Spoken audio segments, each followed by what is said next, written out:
Hello, everybody, and welcome back to New Dalancia, our Dungeons & Dragons 5th Edition homebrew campaign. I am your most gracious DM, VGpunx, and with me, as always, are our players. Apparently can't talk or function today, so we're going to have a good time, I think. All right. Does everybody remember where we came from last time? Does everyone remember what we were doing? Weren't we about to go help Mixie Pots deliver some shiz? That's right, yeah. Mixie had given you all a little quest to escort her and Grimpack in a cart through a checkpoint that has been set up by the Sentinel Scouts, the guard in Shopabin. Apparently, this is all part of this whole restructuring that's happening that Healthius had previously spoken about. So now they're checking supply wagons and well, I guess we'll find out more of that when we get there, won't we?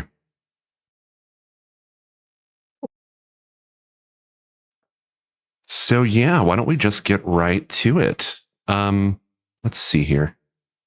Moment, please. Back to it then. The cart creaks down the busy street and Mixie's tail swishes anxiously back and forth. She grips onto Grimpack's huge wrist nervously. "We're here," he grunts. 4 of the Sentinel Scouts stand in the street, conversing with a pair of robed people. A cart sits nearby, smoke curling faintly from one of its seams as if something inside recently combusted. "I told you, without new permits, this shipment doesn't move. Orders from the castle." One of the robed figures says, "These reagents are harmless. We don't deliver them today. Half the apprentices at the Institute will be behind on their studies." The other guard, "Harmless? Funny. Why's your cart smoking like it's about to explode?" The other mage, younger, standing, hands clasped anxiously. That was an accident, a minor one. Look, we've done this for years without issue. You can't just strangle the city's lifeblood overnight." "Not my call. You don't like it? Take it up with the new advisor. Now, stand aside before I confiscate the lot." They start to rifle through the cart. Grimpack takes a long breath and huffs. The lot of you move forward.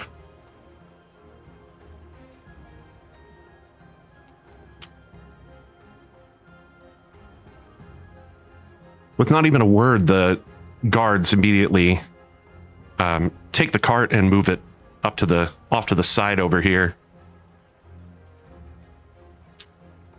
The 2 mages arguing move to the side with it. To the left over here, looks like there's a noble. As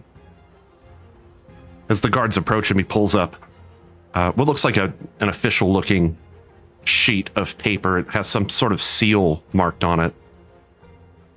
They immediately wave the noble through, and he just proceeds, no problem. "Well, we're up next," says Mixie. Cool.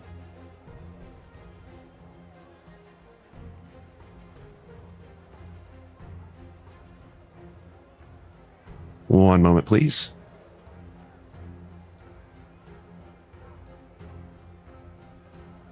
Grimpack rolls the cart up to the line of guards and stops. As one of the guards steps forward, places their hand up. "Halt. Show your permit or uncover your cargo."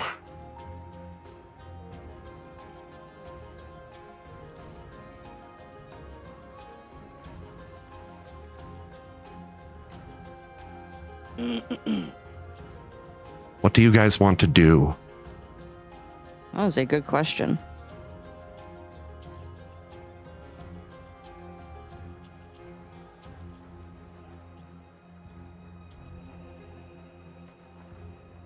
Mixie and Grimpack kind of look around nervously. Anthony leans over to Laneth and whispers, "Did we ever actually come up with an idea of how to get past these guys?" No. Super. Okay, just remembering the situation here. So we have this cloak that's in this bag that Tess has. That's right, yes. What else is in the cart?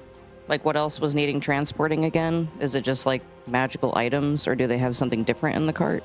As far as you know, this is a bunch of magical items that Mixie needs to kind of smuggle across this this checkpoint, so that she can bring them to some sort of a safe house, which is somewhere kind of in the vicinity of what ails ya.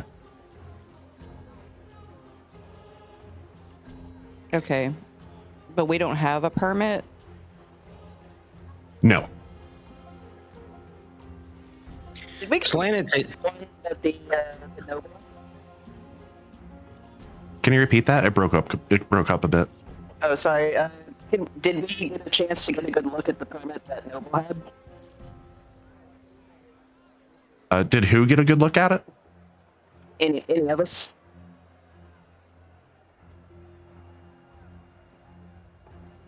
It was a little bit far away, but I'll let you go ahead and roll a perception check. Since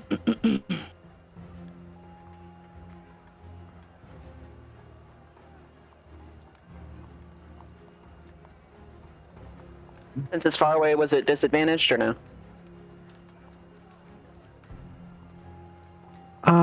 No, but I will account for that. Okay.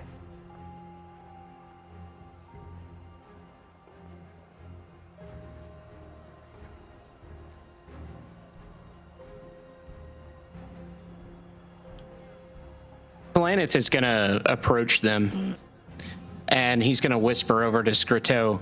Scrito, come here.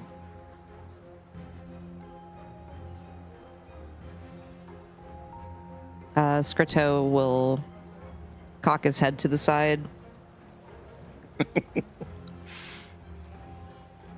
Talanith is gonna say to both of them, my friends, have you ever heard of a new Dalancia holiday?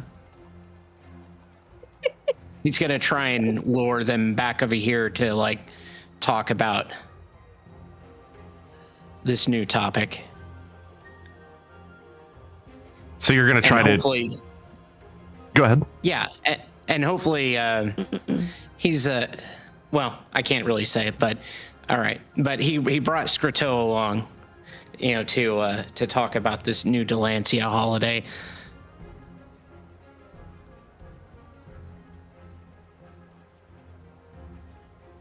Go ahead and roll a deception check. All right.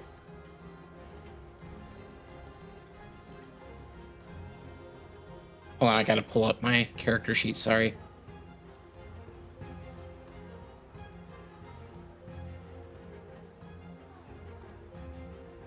Okay. Deception. Disgrace.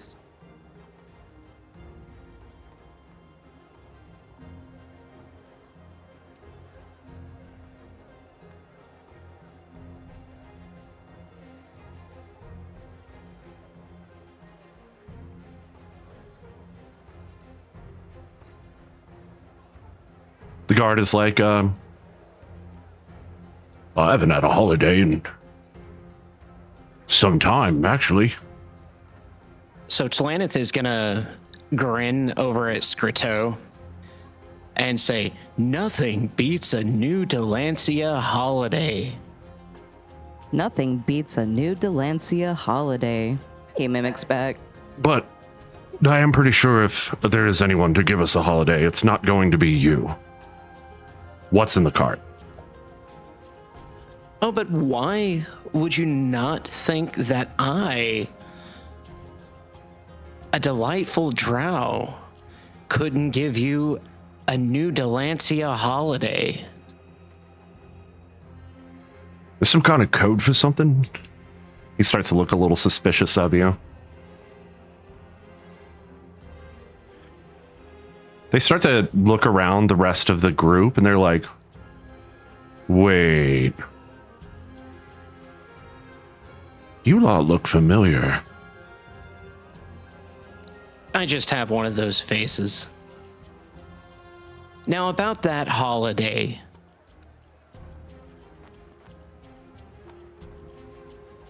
Stand aside. This will only take a moment.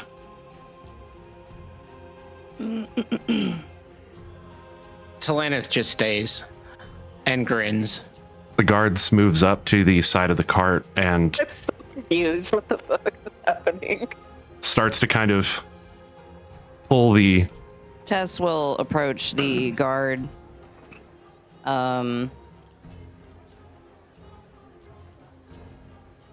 With a really, really big smile.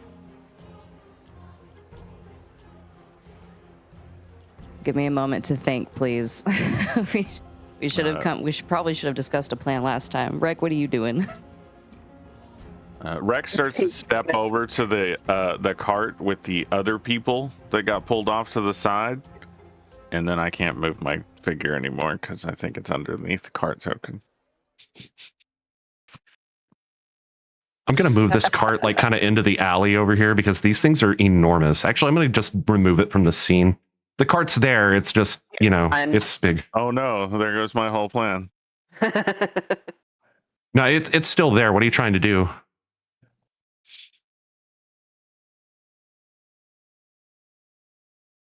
And I'm moving over by the cart and where they're at and listening to their conversation. Rosie. I'm waiting for this to turn bad. They're kind of going back and forth with the guard, and then the two guards, one of the two guards that they're talking to starts to rifle through their things, and you see him start to pull things out of the cart, and he's calling them back to this person over here who looks like a more higher rank officer, and he's jotting everything down on a list as they throw it into as they kind of take they kind of take note of everything that they have in their manifest. You also see the other guard start to go through these two their personal belongings, and you see them like confiscate. You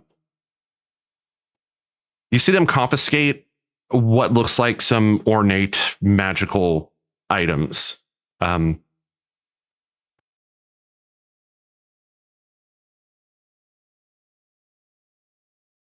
So earlier I rolled a perception check to see how likely I could see the what the permit looks like, and I got a 26. Was I able to? Oh yes, make a slight forgery on the quick. I don't think you'd be able to do that, mostly because Yolanthe does not know how to read. But yeah, was there like a symbol or something that she could like scrabble out real quick? there was a symbol. It was a little bit too small to make out, but you definitely noticed that there was like a wax seal that looked rather official on the front of this document. It is possible that you could obtain a forgery, but right now you're not really sure how that would work. And the nobles already booked it out of here, right? So I've been thinking, like, if I had the ability to notice that, or if Yolanthe could describe it well enough, I could use minor illusion to create. I mean, it's basically sort of like the image of this forgery, unless they sort of like look at it carefully.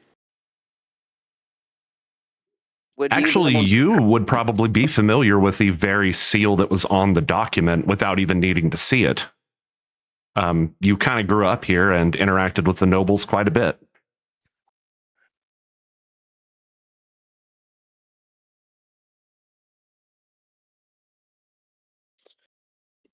So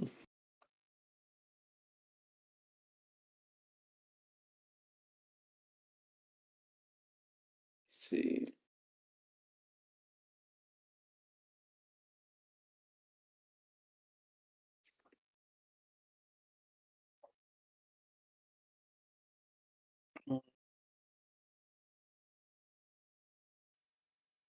What are these? Oh, these just glass powders, dried flowers, a few personal remedies. Nothing dangerous. Promise. I'm delivering them to the university annex.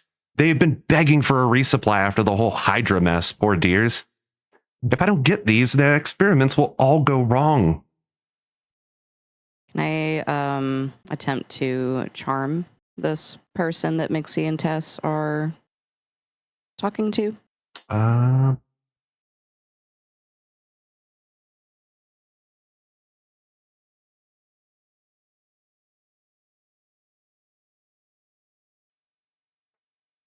Oh, it's a verbal and somatic.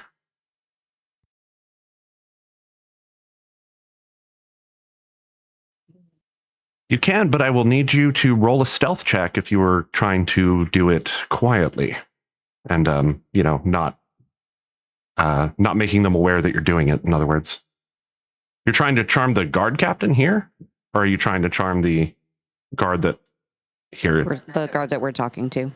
Okay.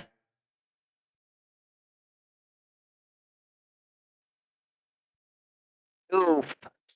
Dude, are you kidding me? Okay, that is an inspiration. That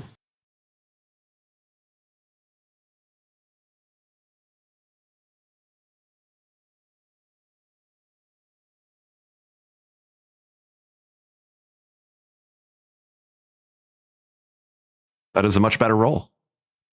Yes, it is.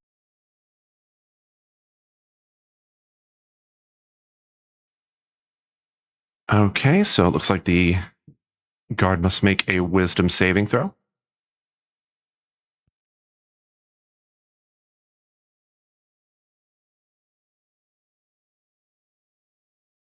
Oh my god. Oh my.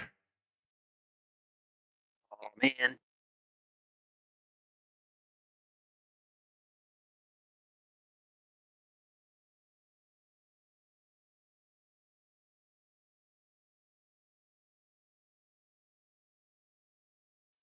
It doesn't seem like it worked. Tess surely has the permit somewhere here in this bag. And she will begin reaching into her own bag and digging around. Is the inferior able to make a minor illusion?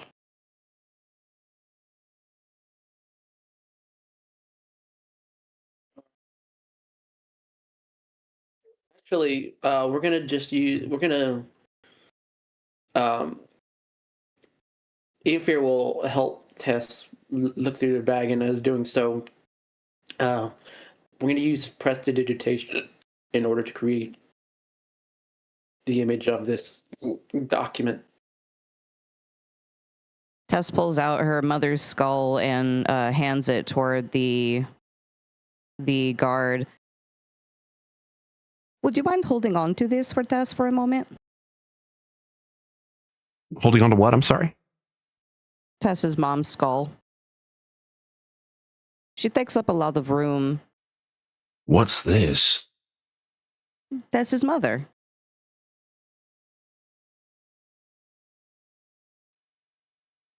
You have never had the pleasure of meeting Tess's mother. She is very sweet. He looks around kind of suspiciously. Oh, okay. Tess appreciates you very much. And she continues rifling around in her bag for this permit.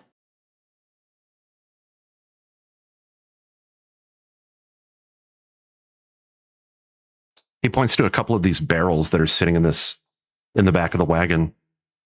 These could be incendiaries. No, they're just lantern oil. Honest, would you like to smell?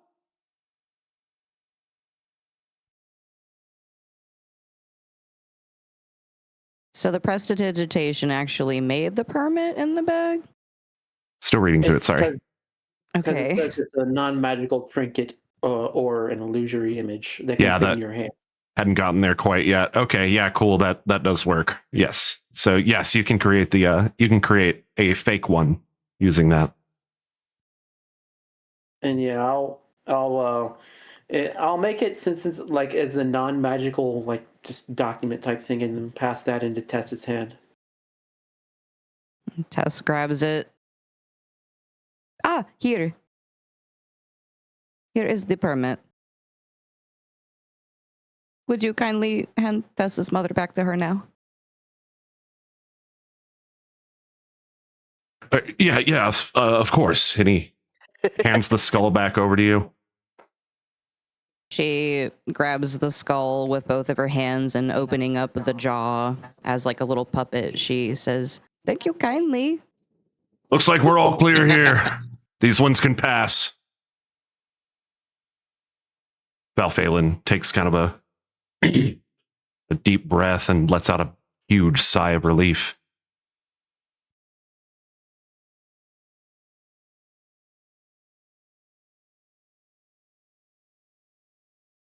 They signal you through, and Grimpack and all of you move the cart. Apparently, Ianfear stays behind.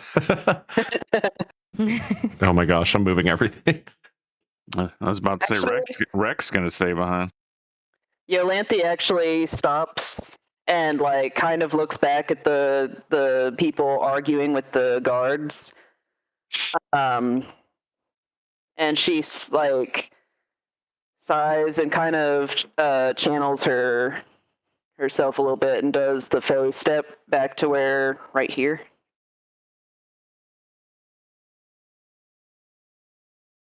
Should be enough squares, I think. We're going to have to confiscate the whole lot. And the face on this mage here. I cannot figure out how to cast the face step into the fucking chat. I always forget. It's somewhere here. Hold on. Looking. Oh, here it is. I think. Yeah, there you go. So the reason she did that is because when she uses her autumn version, it automatically casts a charm person on, I think it's only one person, but it could be multiple. Oh no, it is. Okay. 2 creatures of your choice that you can see within 10 feet of you. So the 2 guards directly dead ass in front of me. Got it. Let me make those wisdom saving throws.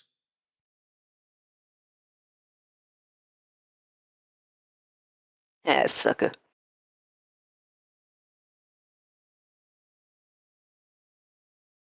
Not sure what the saving throw is actually. now Yeah, that why I'm does it say DC 0 wisdom saving throw on that? not sure what that means.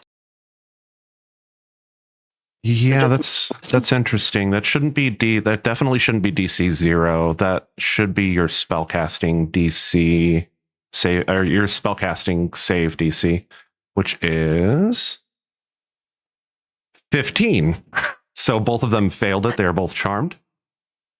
Okay. I come up to them both with like the biggest like puppy eyes, which I have one wolf eye, so that's pretty easy. And I'm just like, aren't you gonna let these guys through? We really, really need those supplies, please.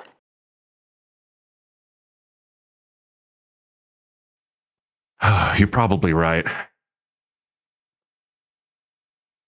The other one says, I'm not going to say that I really agree with Healthiest whole great restructuring and all these rules and regulations. It's weird, but that's the rules. But I think we can let these ones through this time. And she like squeals in delight and like looks so excited and claps her hands. She's like, "Thank you so much. I'm so excited." And then she runs back towards where the others are. None of this looks dangerous. These ones are clear. And the 2 of them proceed with their cart in tow. What looks to be the older mage sets the cart down a little ways down the road and approaches you. She gives him a little like salute with a little wink, like, "Yeah, I got you, boo." Thank you so much. Oh yeah, no problem, man. It looked like they were giving you guys some trouble. Any trouble we can make for Healthiest and his crew, we're more than happy to do that.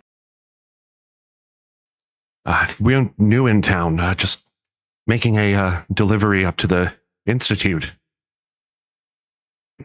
You picked a good time, I think. Things are pretty nuts right now.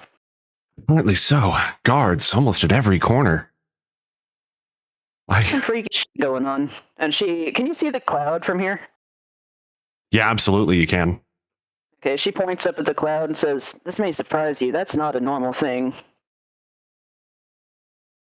I've never So, seen no- anything like it, but everyone seems so calm. Kinda. I mean, well, it's a lot. I'm Yolanthe, by the way. Who are you? My name is Alfreer. I won't be in town long.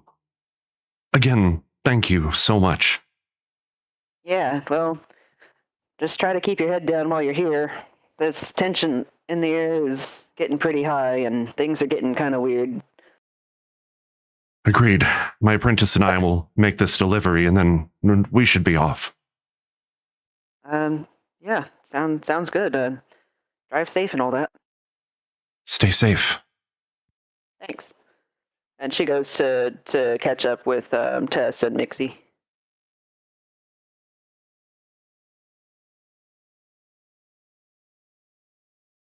Rek, as you approach Valphalin, he turns to you and says, I'm quite happy that did not erupt into violence. Me too. Rek looks down kind of shameful. It's like, it was about to, but Yolanthe got him through. So I was about to do something rash. Indeed, Glad somebody else Yolanthe. was able to step in. Yolanthe, that was quick thinking. Yolanthe kind of blushes a little bit and just kind of like waves her hand away, like, "No, it's fine, it's fine. It's just a little something I just know how to do, I guess." Very nicely done. And Inferior, thank you for helping us with that sticky situation. Yeah, Is man, that how'd how you know got what that? the seal looked like? Sorry about that. Didn't mean to run you over. Oh no, Yolanthe was just asking him how he knew what the seal would look like.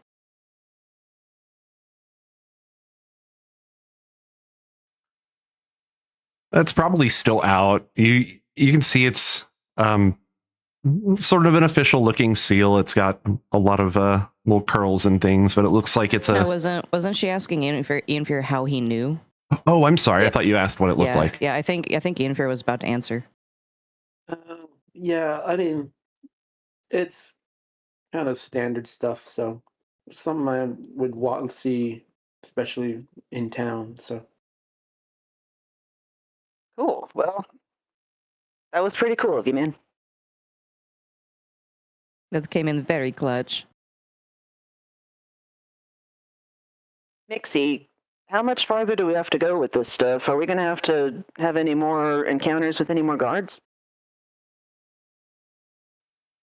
No, that should be it. Thank you so much for getting us through that, all of you. It got a little tricky there, but with the help of Inferior and Yolanthe, we made it through.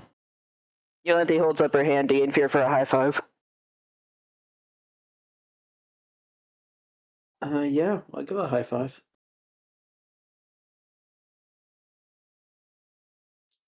The clap of the high five alerts the guards. Oh no! It alerted the bees.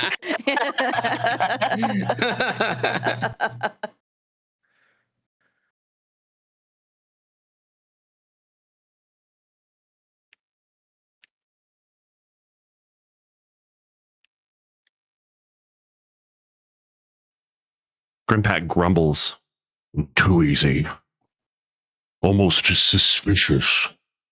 He keeps one hand on the cart handle, almost like he expects it to explode.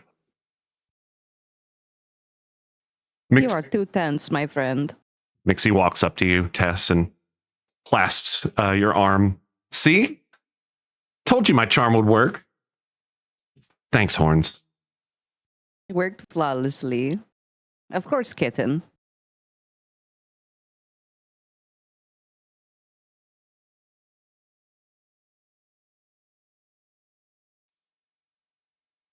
The sun is just beginning to set as Grimpack marches the cart down a narrowing street.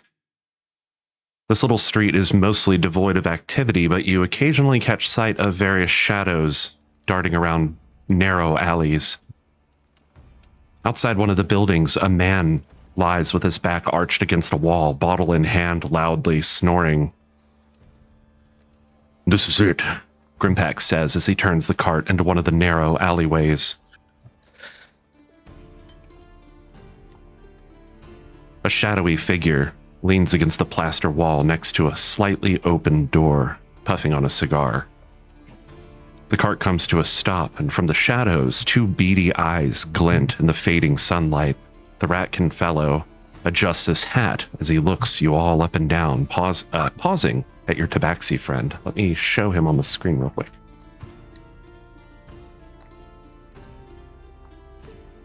Oh, he a dapper little fella. He's snazzily dressed. Look at that. Look at that drip, bro. Mixie? Mixie Potts? Is that really you?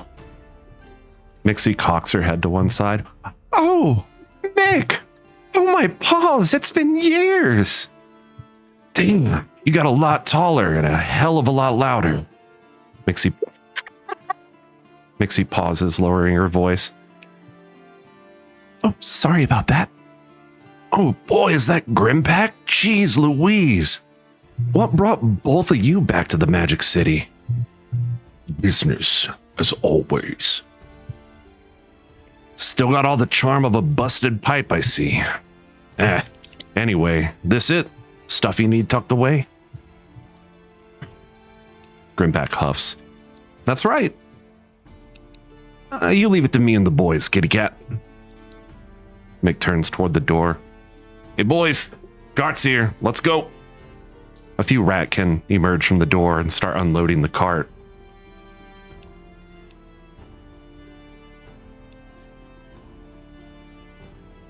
Oh, looks like you made some friends. Hey, name's Mick. They call me Mick the Pick.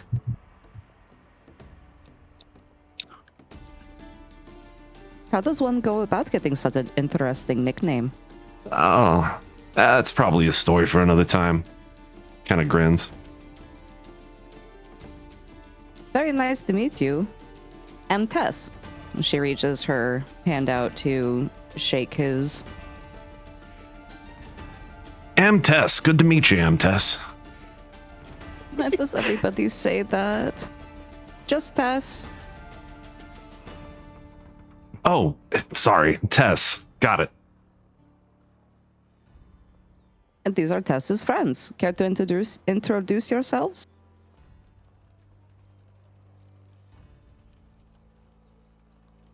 I am Valphalin. No, I don't see many Dragonborn around.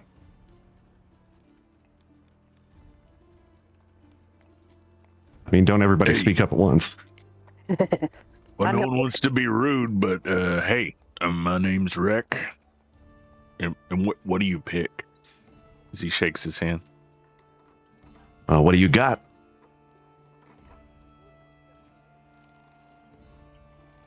But I don't know. And then he steps aside. Jesus, man, a little joke, right? I like this guy. Who is Jesus? It's not what I said. I said cheeses. Jesus, damn it, I was gonna say that. Cheesers. Interesting.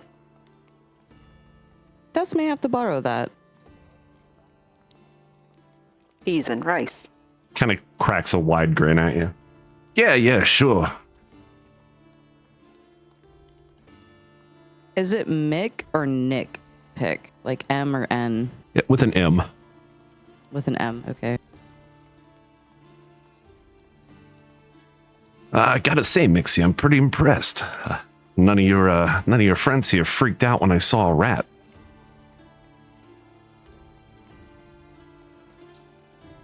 You should have seen us when we actually saw a false hydra for the first time. Oh, you actually saw the thing? Dang. There is not much that can hold back the heroes of Bunavar. Yolanthe points at Talanith and said, he had his eye fall for a while. Alanith rolls his eyes. Just the two. Just the two. Yeah. Mick rolls it back to you. I couldn't help.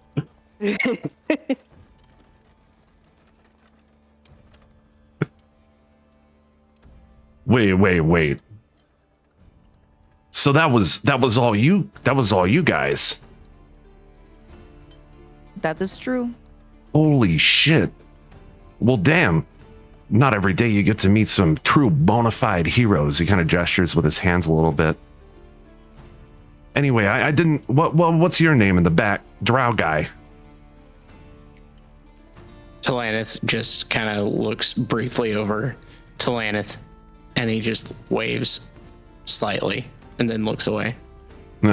Introvert. My kind of guy. You know, they never talk too much. Mixie crosses her arms. Whoa, I didn't mean you. I'm sorry. You should see him when he is drunk.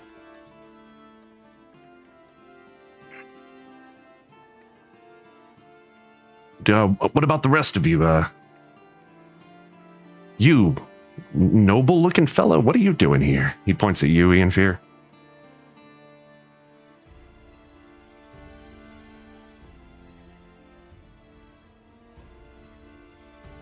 You also one of these heroes?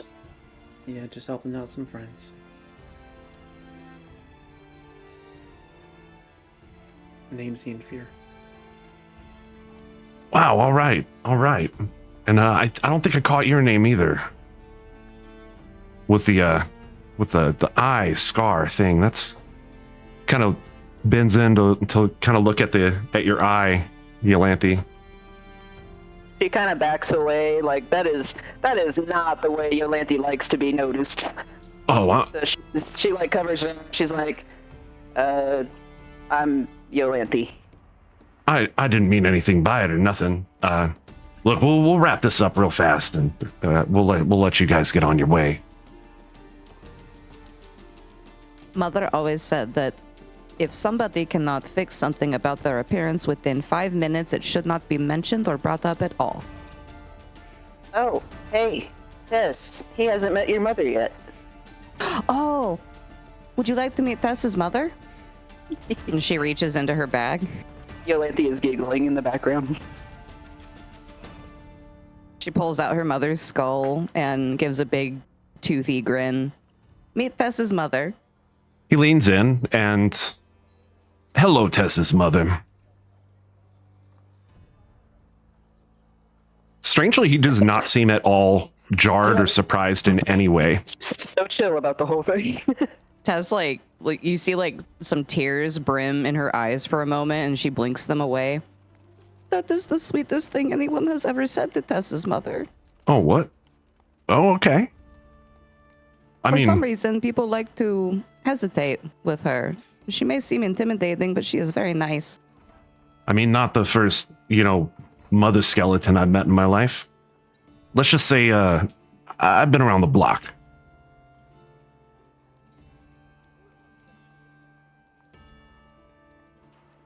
We should sit down for drinks sometime. Get to know each other a little more, share some stories. Sounds like fun. You ever find yourself in the sewers? Ooh, the sewers. Yolanthe kind of is looking over at Talanith like...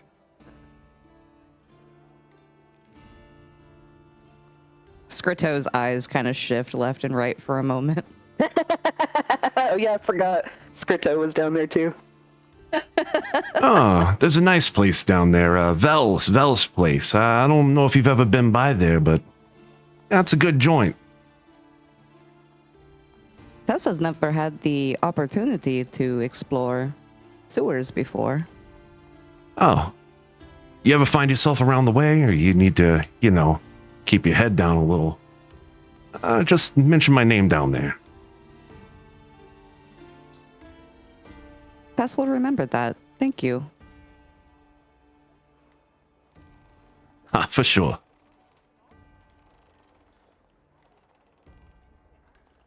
Ratkin's still unloading the cart. Anyway, how'd all you guys get this loudmouth through the checkpoint?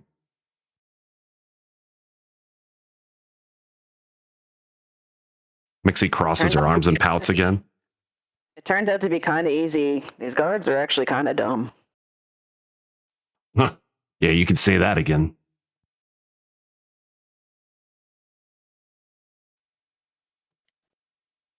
These guards are kind of dumb.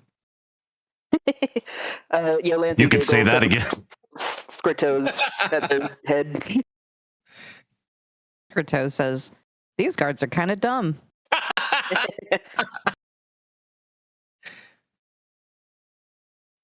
I can't wait for us to be passing the guards back and Scrito lean over and look at one and just say, these guards are kind of dumb.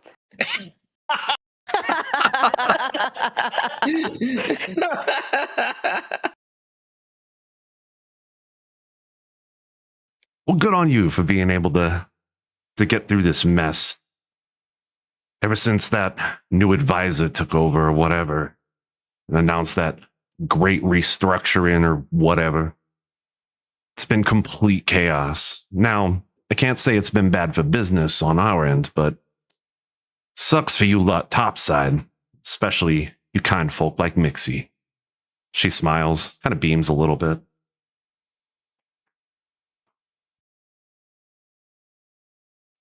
Mixie is absolutely wonderful. Makes no sense to me, though. How are you going to be calling yourself the Magic City, and then you restrict magical items? It just seems a little counterintuitive. It has to be a play for control. Tess thinks. Control what is my question? Control the use of magic. Magic's very potent. What do you think they'd want to do that for? In a city with a literal magic college, albeit it's a magic college that has a weird fucking glow cloud on it, but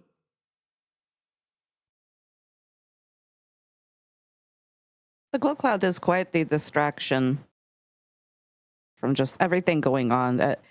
Keeping the people overwhelmed. a distraction? I never really thought about it like that before.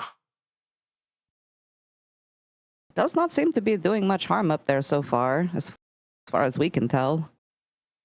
Unsure if the glow cloud itself has been related to the strange magical occurrences that have happened over the past few days.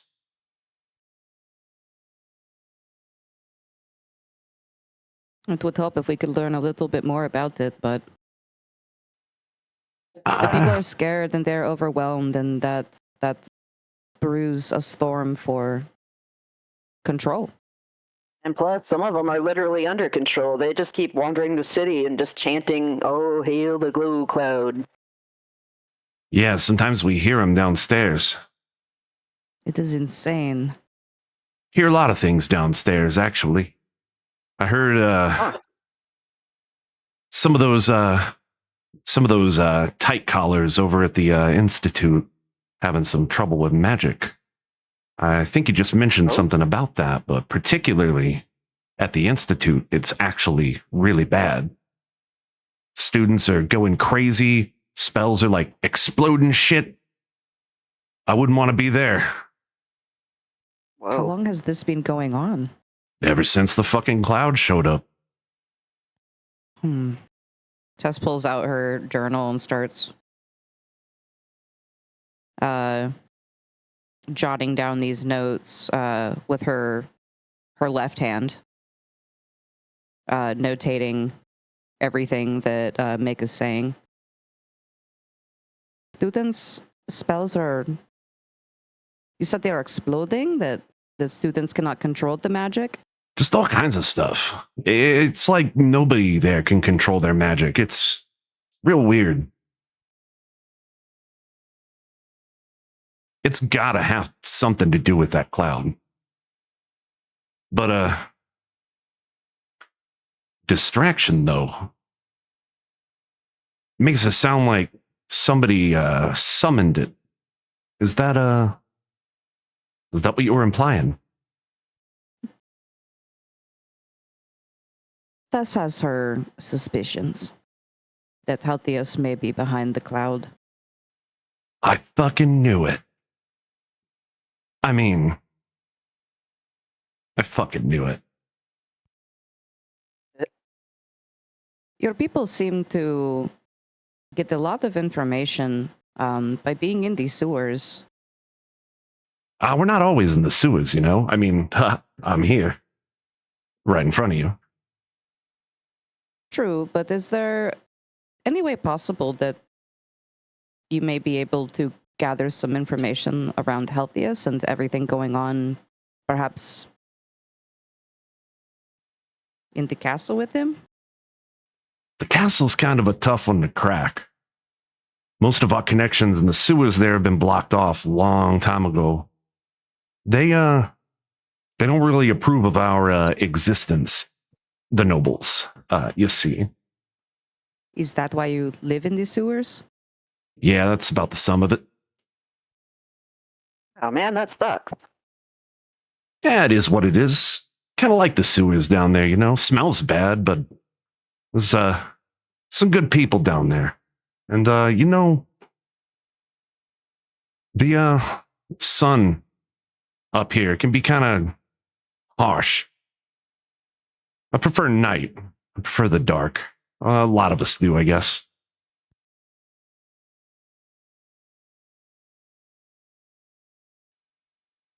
It does make sense.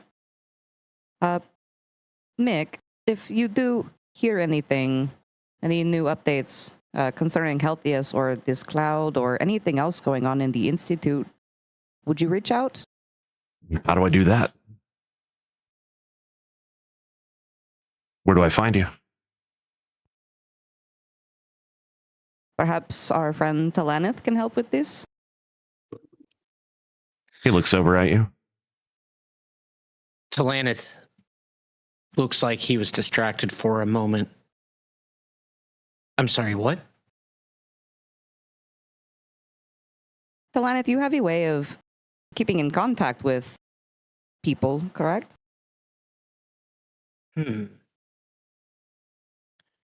I do. Who exactly are we trying to keep in contact with? Or get in Make contact the pick. with? Make the pick, of course. Yeah. If there were Oh, any cheese information, breath. if there were any information that he were to have, is there a way that he can contact you? I would There- have. I would there's have no need to be head rude back to there.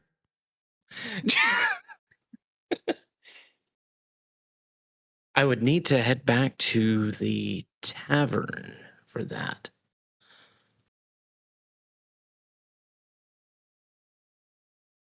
Well, if there is any information that you have, we are staying at What Ails Ya Tavern here in town. For now, at least. Oh, Kolvar's place. Yeah. Yeah, all right. I think we might be able to arrange something. That would be wonderful. If you have any other updates, please do reach out. We're trying to get to the bottom of this. Well, you would be the ones, taking care of the Hydra and all. That was some crazy shit.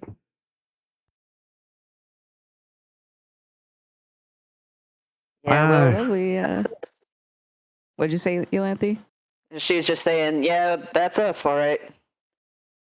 Always up to something crazy. We are not the most sane, but we are heroic. Might need to hear some stories later if it's not a bother. No bother at all. Well, looks like we've I'll wrapped tell up you here. about this time I went hunting with an avalanche. An avalanche? Yeah, What is an avalanche? it's when a bunch of snow and rocks come tumbling down a mountain. Oh, Tess would love to hear that story. Right now? Maybe not right now. Oh, okay. I should be heading back. You know, not really liking to be seen topside, you understand. Makes the guards a little nervous. Yeah, we get it. Honestly, we should probably get out of here too. I think those guards were a little suspicious of us even before we were scooting through. I'll tell you what, you ever need old Mick the Pick, you just put in a little word with Kolvar. He knows how to get a hold of me. Tess will keep that in mind. Thank you. And Mixie, if you need anything else moved, you know where to go. She beams. You know it, Mick, and it's really good to see you again. And it was a pleasure meeting you. Hey, I'm just happy my little kitty cat has some new friends.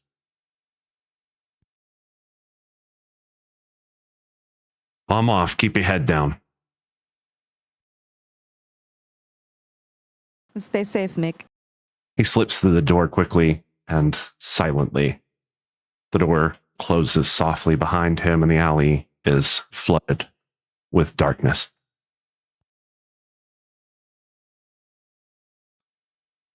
I'm glad that's over, says Grimpack.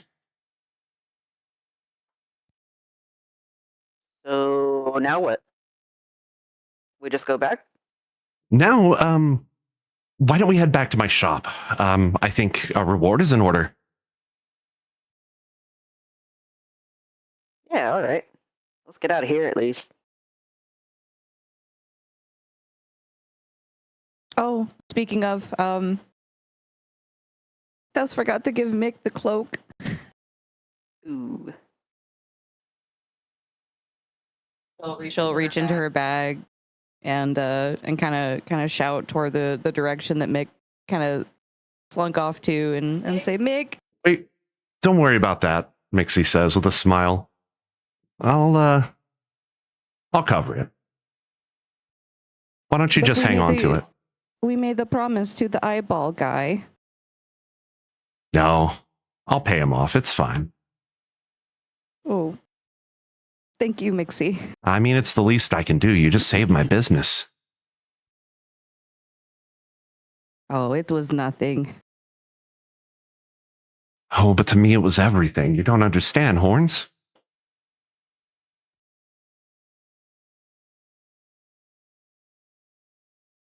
Well, let us head back. How long has it been? Has it been like enough time to go check up on the cloth eyeball? No, that was actually earlier today. Okay. Now that I think about it, I don't remember how long they told you. I think it was like a couple days or something that they would need, as they Yeah. had like some orders in front of you. Okay. Yes, that's true.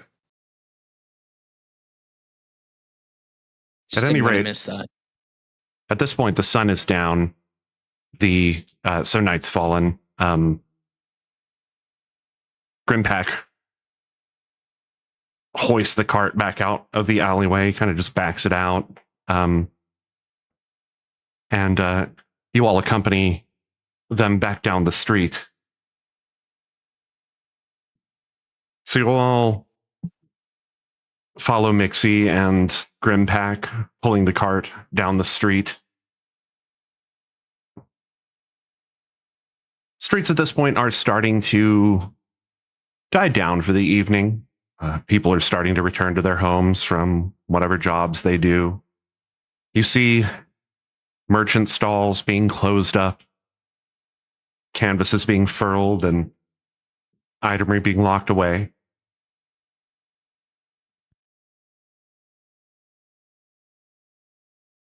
Walking alongside Mixie, Tess has her journal resting in her right hand while she jots down some notes with her left hand. Mixie, may Tess ask you a question? Sure, Horns, what's up? How do you know the Ratkin? What is the history between yourself and Mick?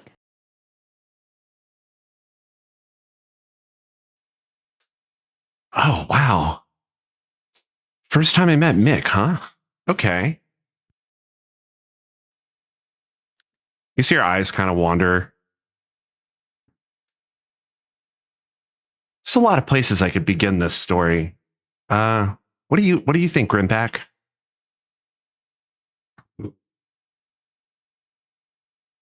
Shopperbin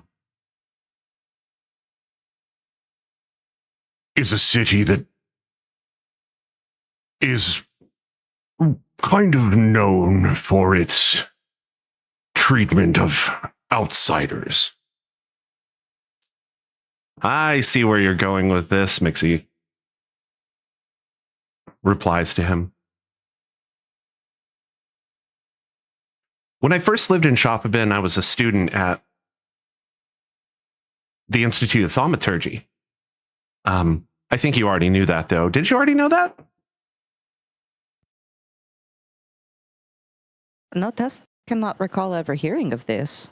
And she continues to write in her journal. Obviously, I was in the College of Alchemy, and it was such a good time. I learned so much. And when I met Grimpack, he was an apprentice with the blacksmith who I think was working here before the whole Hydra thing happened. Amazing. No one even remembers who he is. At least those that heard the song. Tess looks a little sad at her journal before slapping on a smile and saying, "Please continue."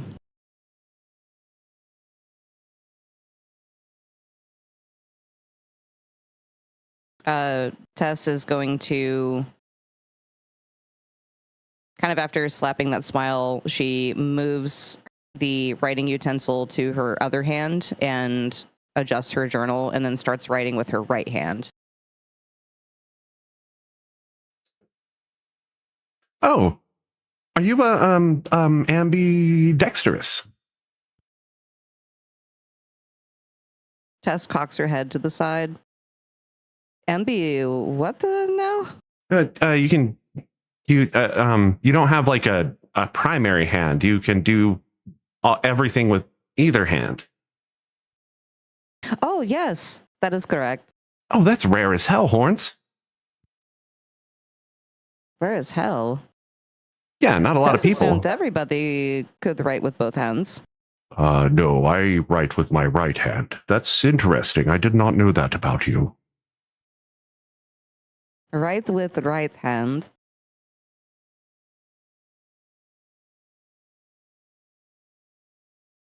Tess sometimes swaps around depending on the comfort. When the left hand gets tired of holding the journal, then the right hand takes over. Left hand begins writing. There's a cycle that repeats itself over and over, but Tess is quite used to it and has been like this her whole life.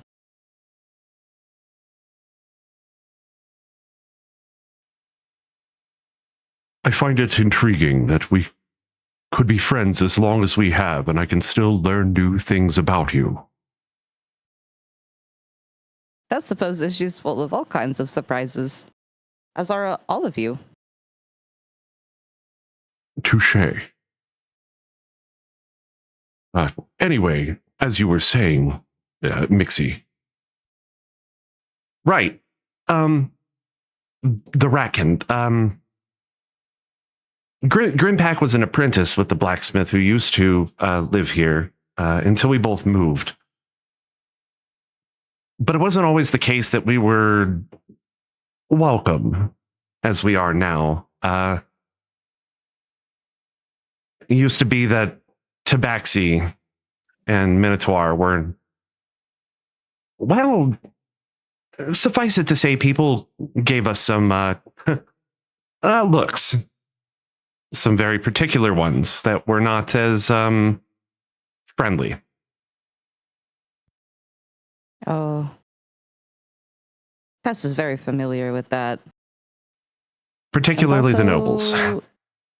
And also, sorry you have to go through that. I mostly just tried to ignore it. Grimpack, on the other hand, I mean, what is that supposed to mean? I mean, you're huge.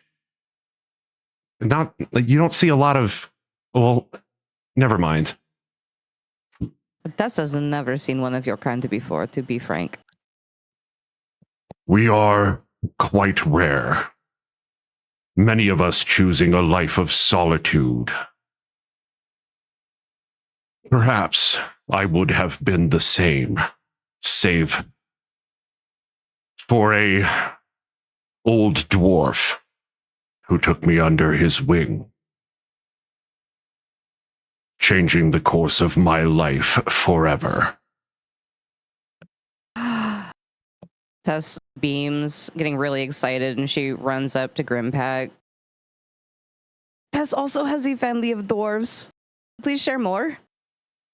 This is not the story that you are asking of my friend here.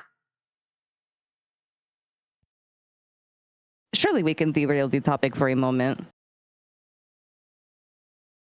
It's fine with me. Of course it is.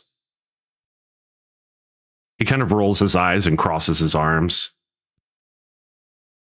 Oh, come on, Grimmy. You already got started. You should at least continue. Fine. My family hails from outside the Enchantra. When I was a young hoof, I one day found myself lost there. I had only heard rumors of the Enchantra, you see. It is a place of magic, illusion. Some go into the Enchantra for vision quests and for magical whatever it is you all do. For me, it was a child's whim only. I suppose young me had more a sense of adventure.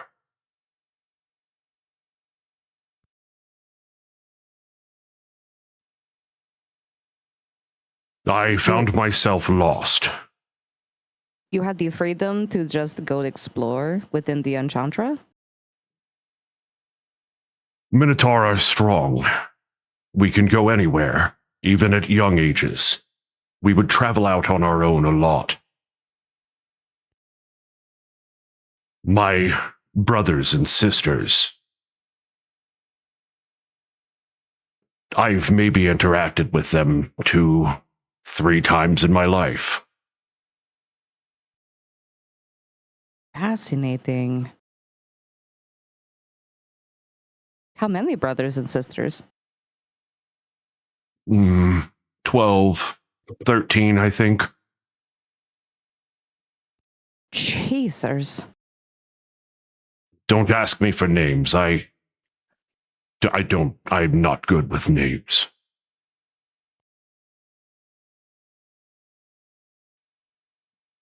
I was alone in the Enchantra.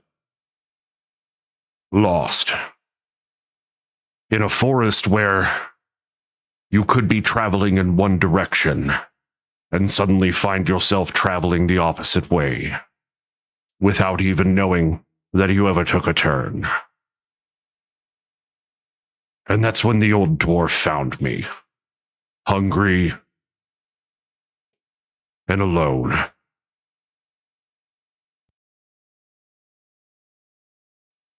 He took me into the city. And I found the blacksmithing craft to be fascinating. He saved my life.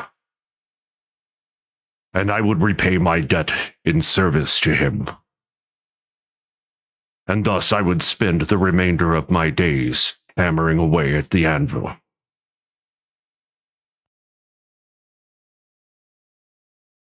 Truly fascinating. Tess, thanks you for sharing. What a story. He'll never admit to it, but he was totally scared. Anyone would be lost in the forest like that. You were not there, Mixie.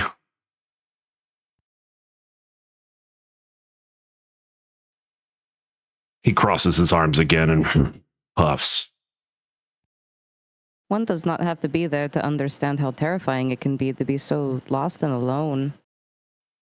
To be afraid in such circumstance is not weakness.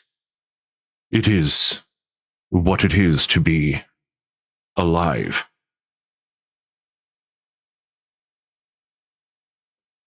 Be that as it may, Minotaur are never scared. Every living being upon this realm has the ability to be scared. And that is a strength that you should embrace. I believe we were talking about the Ratkin. Okay, Grimmy, Tess will stop focusing on you. She continues writing in her journal. Apologies, Mixie. Tess is very curious about these new friends. Well, the Ratkin have been here forever, I think. They were certainly here when I arrived. And they were certainly here as long as I can remember. Were they here before these mages took over or made Shopibin? Oh, sure. Actually, I heard, and I don't know if this is true. I heard Shopibin is actually not the original city that was here, and that there was an old city that's now it's like underground. And the Ratkin built all their city down there out of the remains of the old city that Shopibin was built on. Now, again, I don't know if that's true. Mixie, you should not spread rumor about those kind of things. Pretty sure it would piss off the nobles. It was their land before it was the nobles' land? Again, I don't know if that's true, but I mean, I'm pretty sure.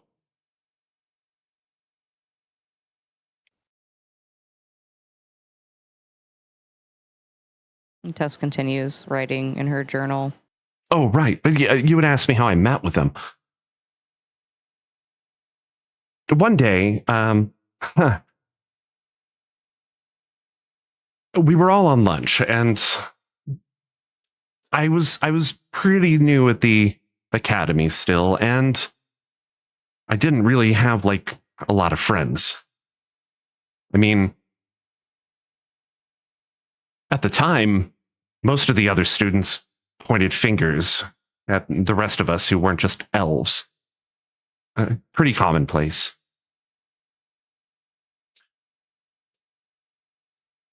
I went to go explore the town, and I mean, my parents always told me that I shouldn't go beyond the walls of the institute, but I mean, how could you resist? Look at this place; it's beautiful, surrounded by ocean and forest, and it's just everything is green and okay.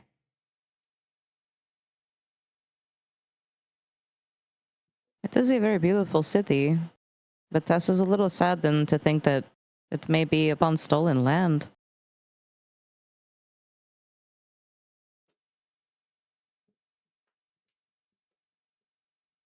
So I'm walking and just taking in the sights.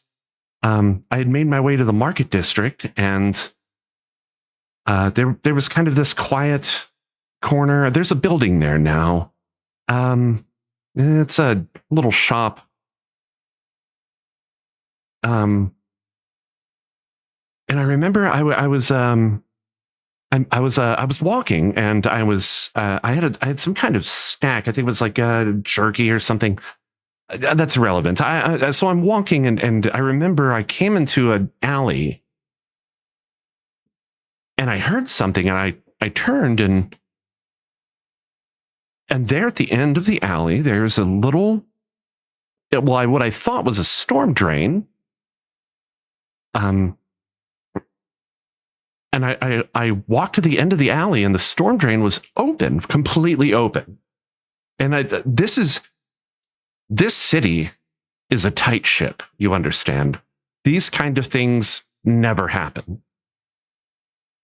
So it piqued my curiosity, and I went to the end of the alley, and there was Mick, the very first ratkin I ever met.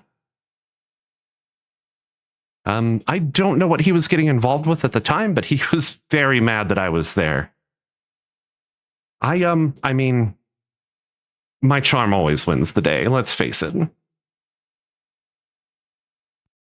You are very adorable. Thank you. You too, Horns.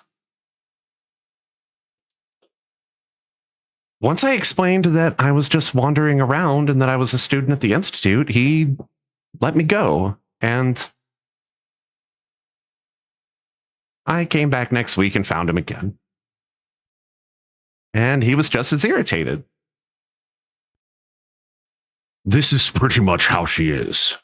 Irritating. Persistence is key. Yes.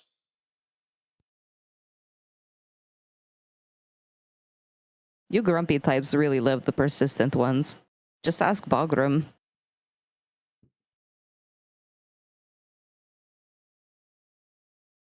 Is Bagram a Minotaur? No, just very grumpy. I am not grumpy, he said grumpily.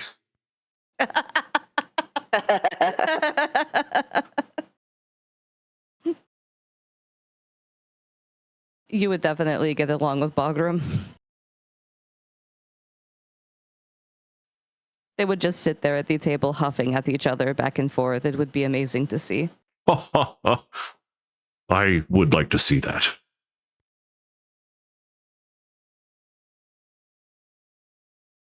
Either way, continue, please, Mixie. We had lunch a few times, Mick and I. Nice fellow. Gets himself into a lot of trouble, I take it. I never really pressed for details, but when I eventually became an alchemist over the water, over in Argenport, sometimes I'd come back when I needed to move some items.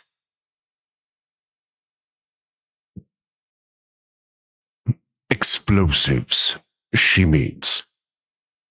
Explosives? Well, I wasn't going to just... okay, yes, explosives. It wasn't lamp oil. It was incendiaries.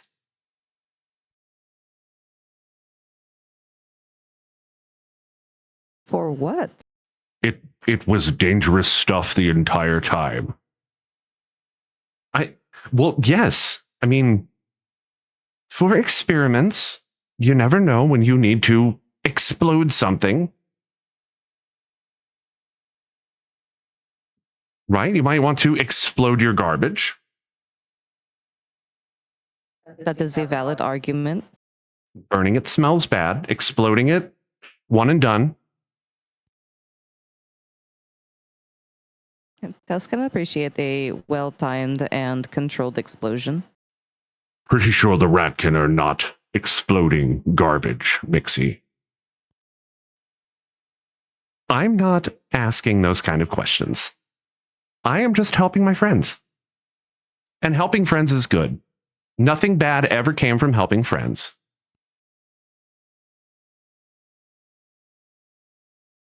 So the Ratkin are harboring explosives underneath us? Not exactly. The ratkin don't harbor anything. They move things. They Where are they moving it to?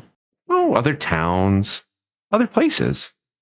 They have a vast network. I'm not sure if I'm supposed to be telling you all of this. They have a vast network of ratkin. Not always underground. They don't always have to live there. They just kind of do. From town to town? Sure. Just like you guys. I mean, you're all not from here, right? I would have seen you. No, we are not. That is fascinating. Just an entire network of Ratkin from city to city.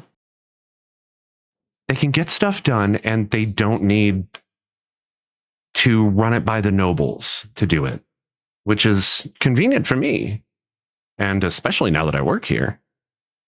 And I mean, back then it was pretty convenient too, because you can get your homework done even when they ask you to, make potions that maybe you're not so good at making. Suffice it to say, I wouldn't have ever graduated if it weren't for them.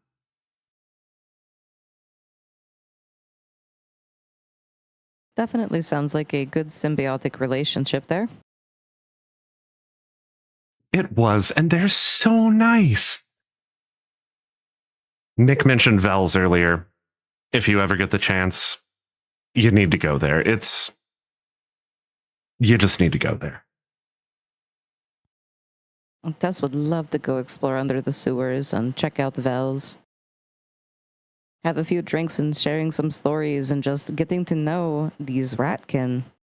If you ever get the urge to do that, just let me know. I might have a potion in stock that could nullify your sense of smell just for the time that you're down there.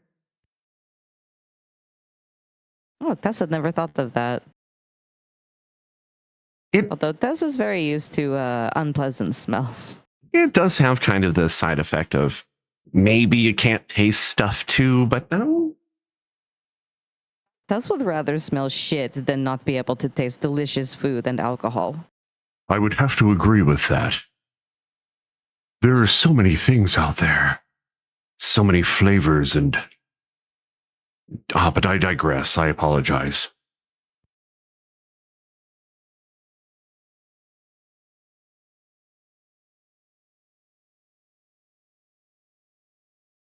I have to BRB real quick.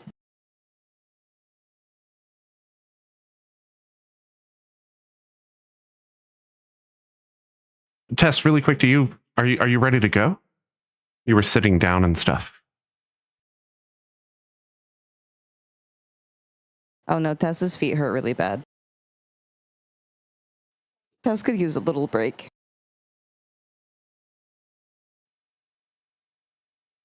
An interesting story, Mixie.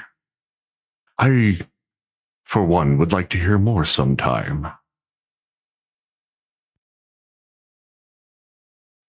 For now, I was thinking, Rec,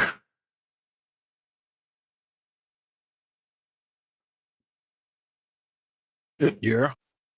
Mixie spoke and Grimpack about being in the city for the first time. It occurred to me,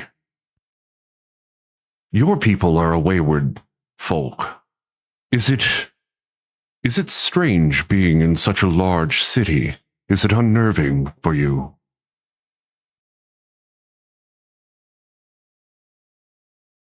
Well, big cities used to weird me out at first, but after I left my tribe and started traveling with some of the dwarves and helping them out in different places, I got kind of used to it. Just a different type of forest, different type of mountain, different type of animals walking around. That is an So- interesting perspective.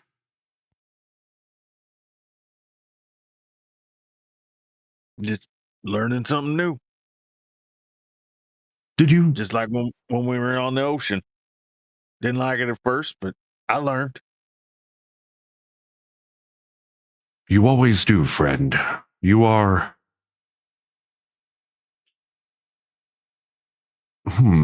How to say? You are one of the most adaptive people I know.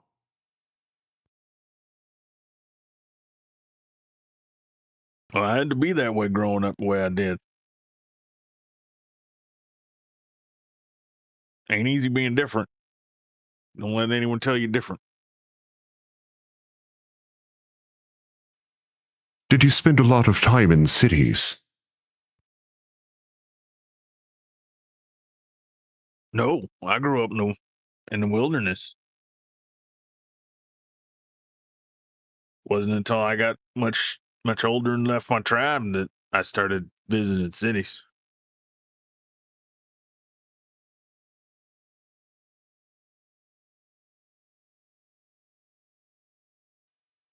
I would love to hear the stories. Perhaps another time, though. Sure thing. Next time we get a chance to eat and drink, I'll tell you something. Always fascinating learning more about everybody. I'll buy you a drink later. All right. So while all Yes. this, Oh, go ahead. I was gonna say, while all these conversations have been going on, Yolanthe kind of sidles up next to Talanith and kind of slips her arm in his and like looks back behind them and is like, "So, was that your friend from before down in the cellar, or was that a different guy?" Are you talking about? Come on, Shakes. you know, I was there. Cheese breath? Yeah. How do you know these guys? Well, when you're me, you get to know these people. A bunch of rats in a sewer? Come on, give me something better than that. We got a long walk back. Talanis, suddenly your mind fixates on one very particular fat rat. I met a particular one down in the cellar of it was What Ails You Tavern. He had some information for me on someone that I'm looking for. Yolanthe, you remember that clearly because you were literally there. Yeah. Squeak. You were looking for someone and you had to go find it from a rat? That's right. Huh. Well, who are you looking for?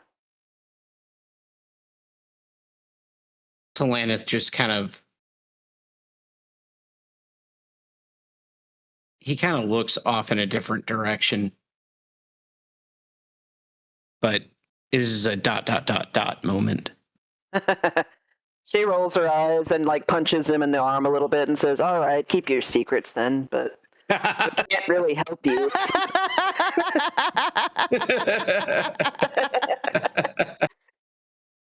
Can't really help you find him if we don't know who it is.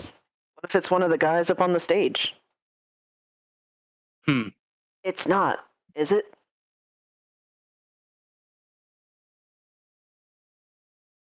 Maybe. Maybe not. I think if it was one of the people on the stage, he may not have needed the information. Well, okay. Admittedly, I don't know any of the details. Suffice it to say, Talanith, you know you can trust us, right? I know. Then why do you keep so many secrets? Talanith just ... What an odd thing to say. Oh, does he actually say ... Yeah, did you just say ...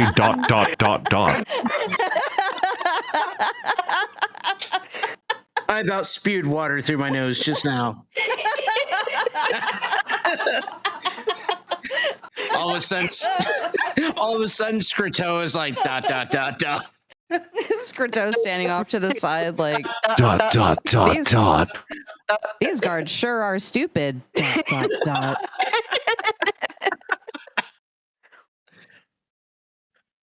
Did I just teach Talanith to cuss? ...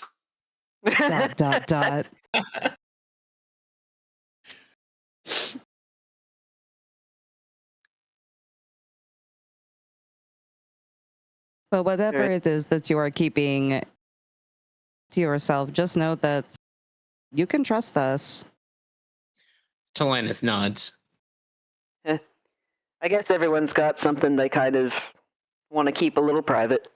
I won't ask anyone, but I guess just say the word if you need a little rat friend to go down with you.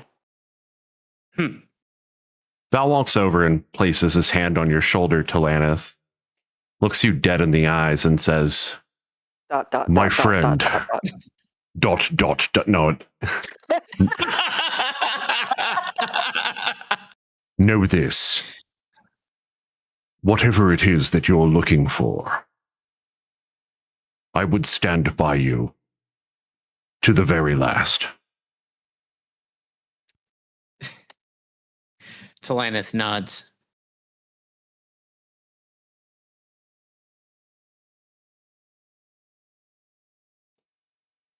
Are you okay, Tess?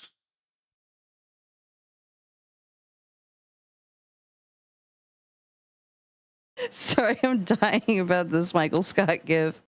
Yeah,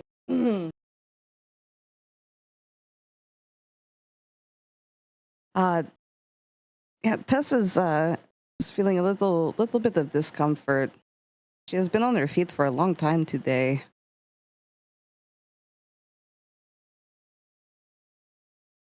"'Tis true, yes." Mind if Tess takes a seat real quick? By all means, of course, friend.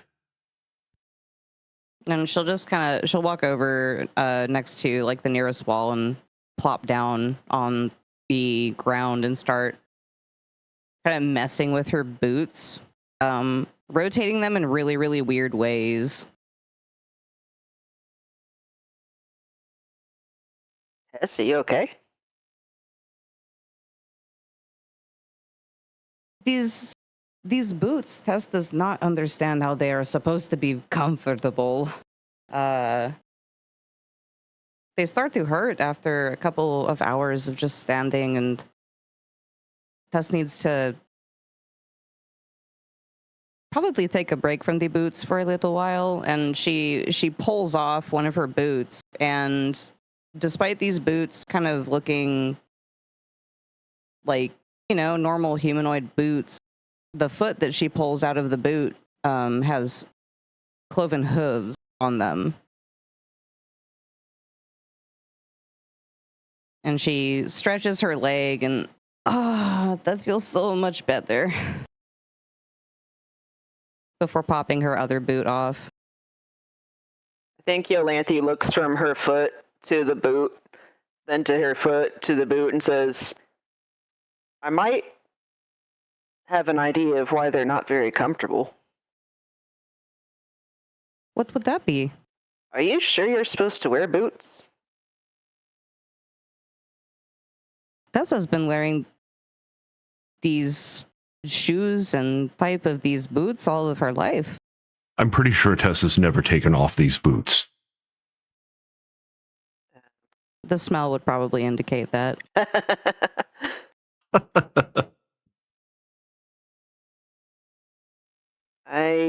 All right. I guess I just kind of figured these are more human foot boots, and you have different foot feet. Do they make boots for hoofy feet? Well, Tess always did notice a difference between her feet versus Mother's feet. But when Tess was a child, there were only humans.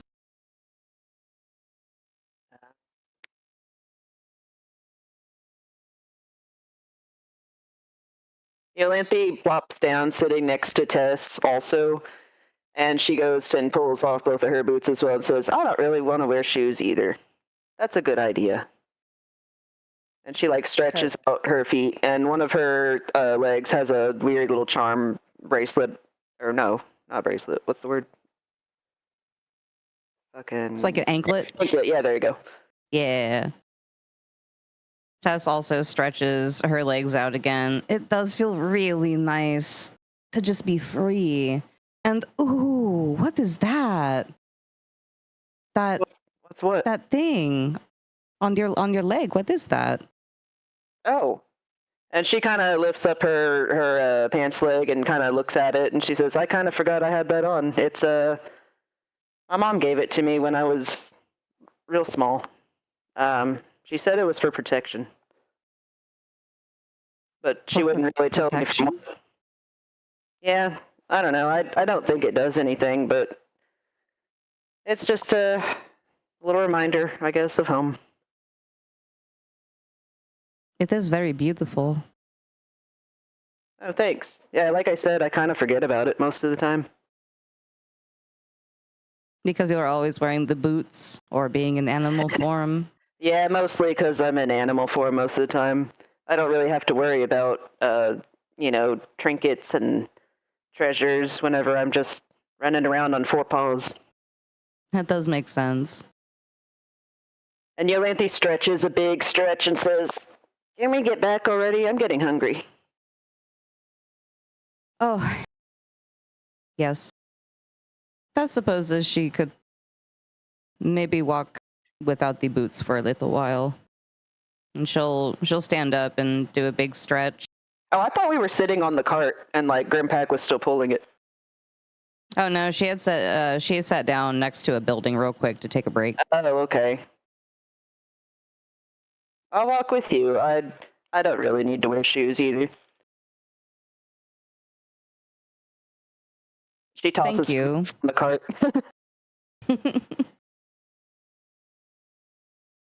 Honestly, and she leans over to Tess and is just kind of like, if it weren't for the damn laws in this city, I'd say we should all just walk around naked. It's way more comfortable that way. Ooh, Tess would feel a little shy, would you not? Not really. Huh. I think Just being a little worse when people look at my, and she points at her eye, than when they look at anything else. But that's going to be always there no matter what. So she just shrugs. well, for what it's worth, Tess sees your beautiful personality, and you are adorable as well. Thanks. Well, let us continue then. You're gonna be all right to walk? Oh, yes, this feels a lot better right now. She carries her boots in her other hand. By the way, while we're walking, what was it that they were talking about? You with your hands? You use both hands for stuff? Oh, yes, of course. Tess has always been like that.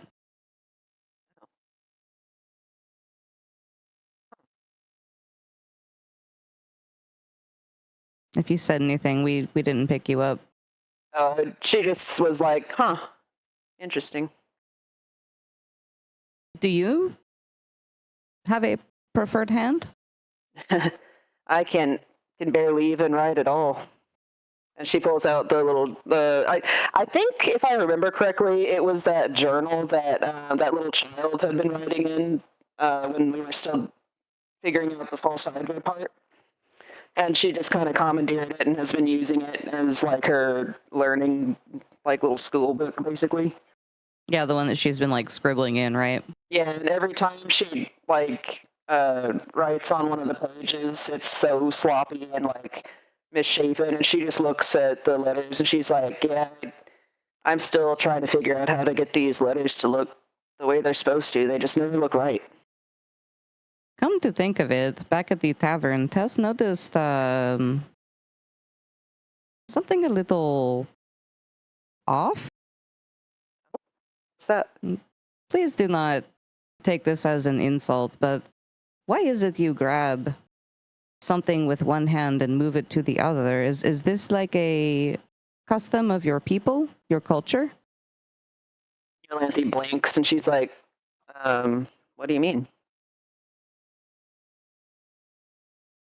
Tess pulls out her writing utensil and she hands it to Yolanthe. Yolanthe takes it with her left hand, but she just like holds it. Would you mind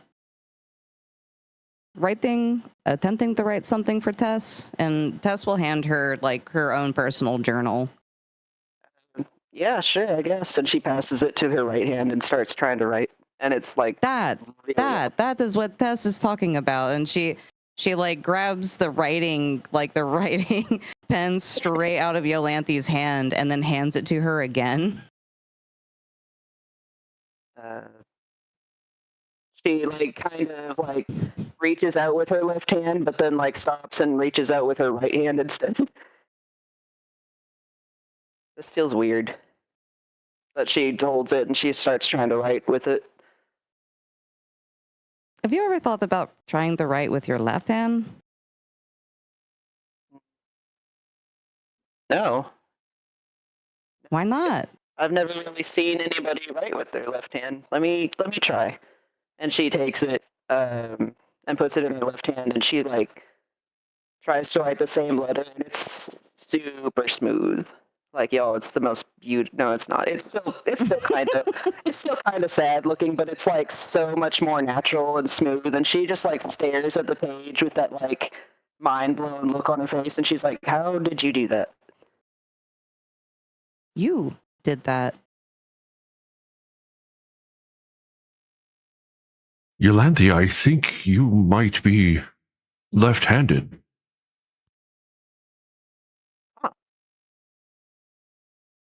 Maybe that's why I can't read or write.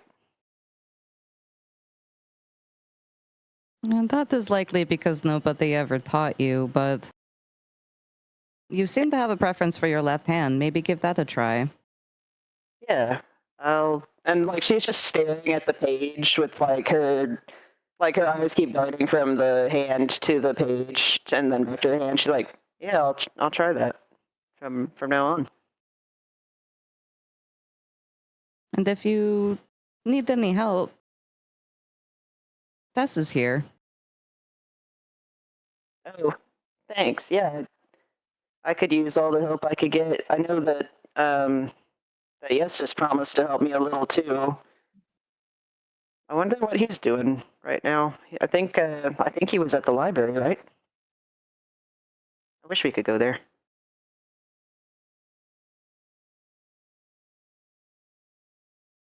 As do It's I. unfortunate we cannot go.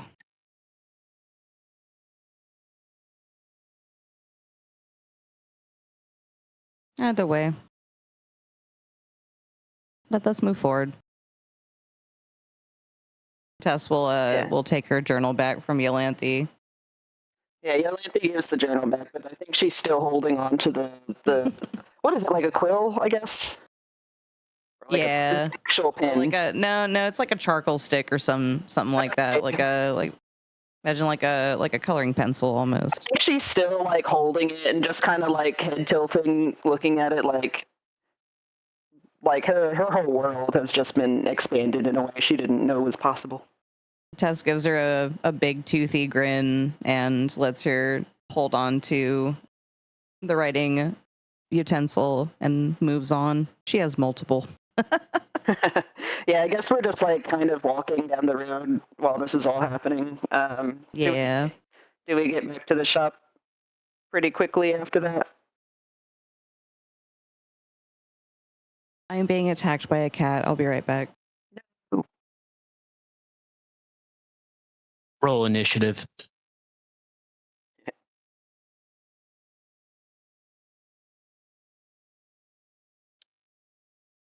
As you all walk back down the street toward Mixie's shop, you approach the street where you just crossed through the checkpoint.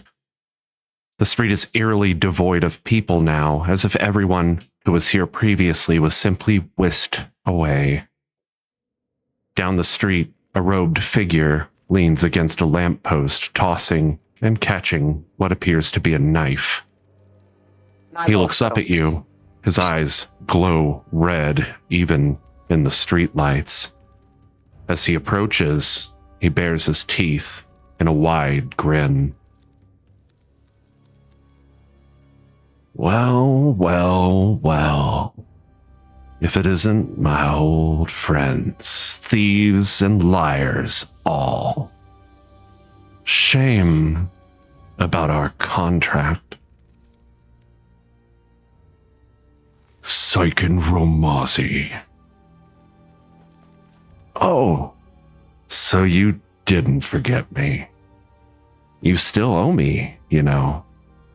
Contracts don't just vanish because you got yourselves a little famous. Grimpack, get Mixie out of here.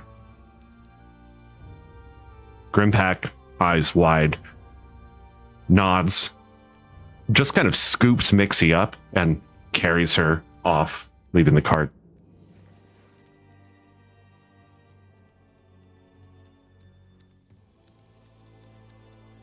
He pulls his robe over his head, revealing leathers covered almost entirely in blades.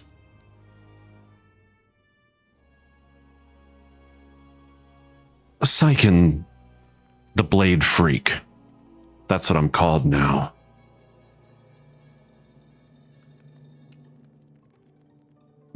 Tess can see why. She looks uncomfortably at the sharp object on him. Rec, roll a perception check, please.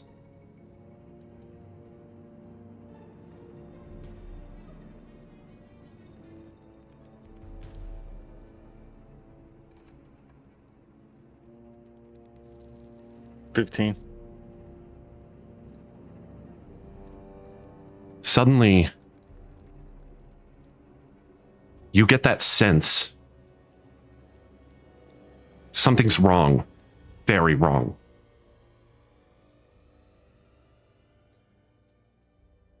You look up toward one of the buildings over here. An orc with a long cylindrical weapon pointed directly at Valphalen's head.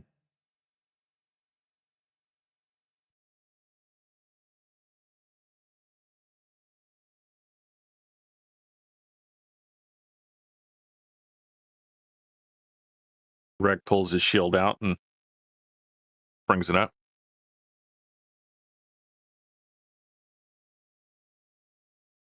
What are you going to do?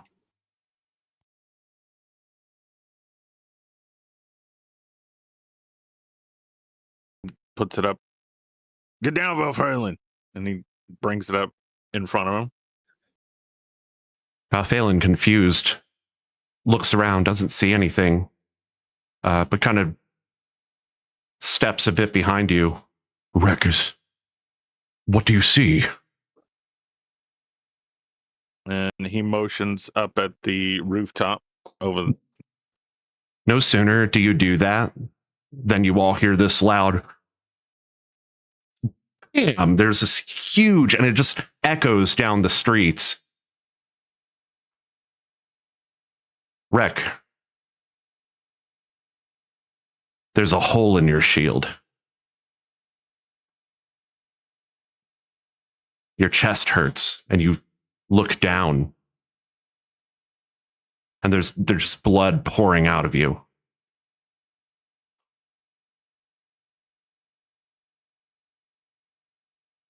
Rex's body slams against the cobblestones, the echo of the gunshot still ringing for a heartbeat. Silence. Then a pulse.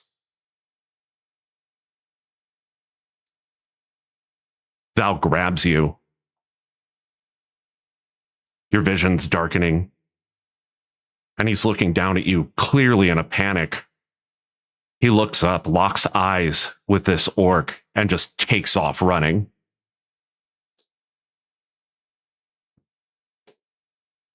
With strength, none of you have... Oh, go ahead. Talanith is gonna, run over to Rek and just for support. With strength none of you have ever seen before, Valfralen hops onto the side of this building and just starts hammering into this guy with his sword. Dude is like blocking with this long cylindrical weapon until it snaps in half.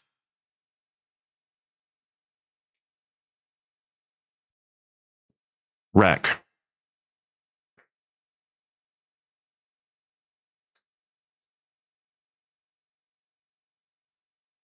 Your vision goes completely dark.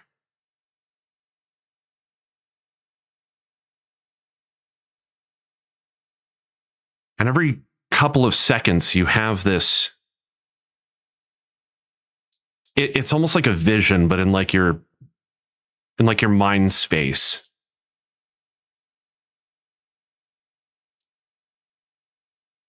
Of the portal, the original one, the Nine Hells one that you went through, that you were pushed through by some force unknown.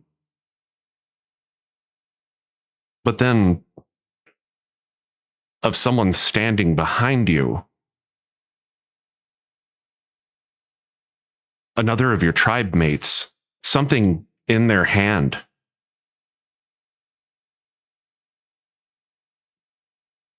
And in slow motion, as that person shoves you into this portal,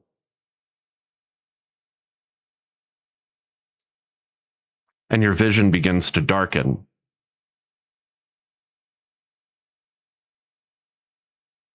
you hear the words,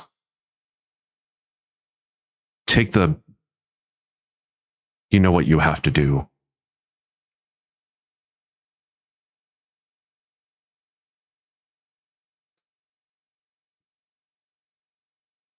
A pulse. Crimson light erupts from your chest, Wreck. Veins glowing like molten fire beneath your skin. Your eyes snap open, blazing with otherworldly fury. You don't clamber to your feet, more like you are now standing. And the ground trembles as you roar. You all have never heard such a sound. Piercing, frightening. Rek, you are now under the effects of your rage, except it is not your rage. Instead of the normal bonus that you would get to attack, you now have a +5 to damage. Super Saiyan Rek. Oh my god. Fully up, full hit points.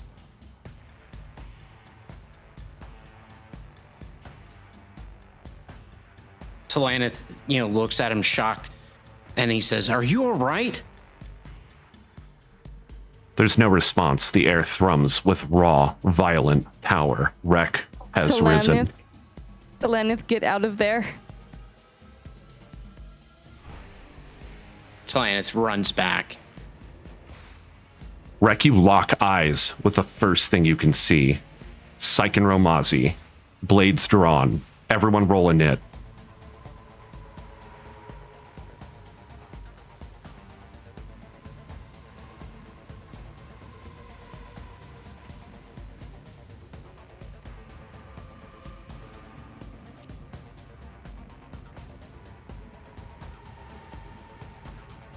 Yeah, there's no active encounter. I can't roll in it right now.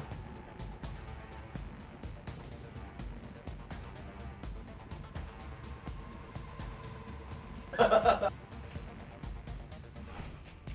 said I haven't done this in so long, guys.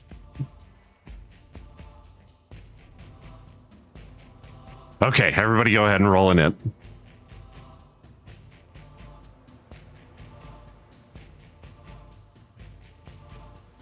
Trying to.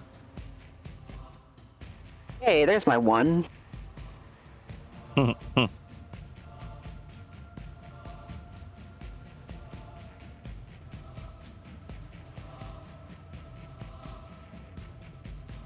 It's been a while since I've done this too, so I'm like looking. Been a while. Oh, there it is. There we go. Do you want me to go ahead and roll for Scrito, or do you have it, hon?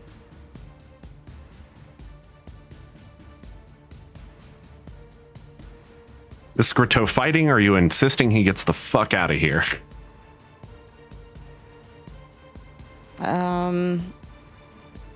No, Taz is going to ask Scrito to stay back.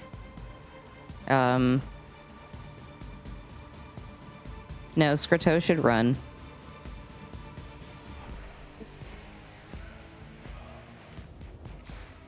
You turn around, tell Scrito to run. Scrito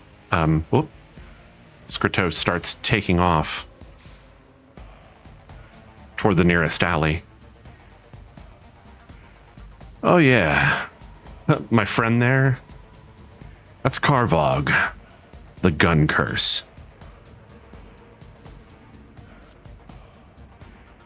He levels his blade at you, Wreck.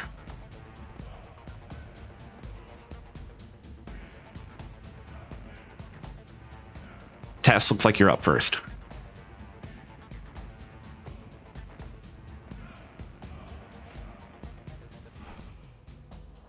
All right. We're going to start with a buff.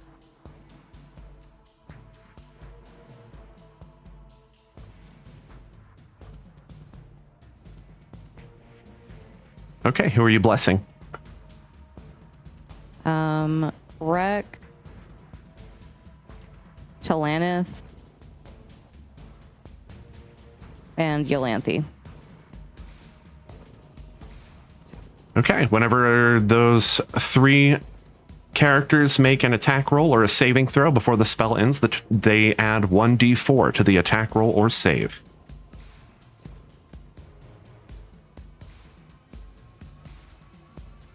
Am I actually able to, like, put that on here? Is that something I can do?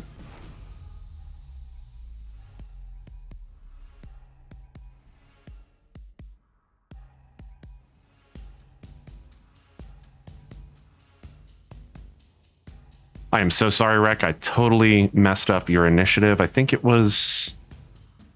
I don't remember what it was. Hold on. 17. 17. Thank you. I clicked a button I shouldn't have. Where's the bless?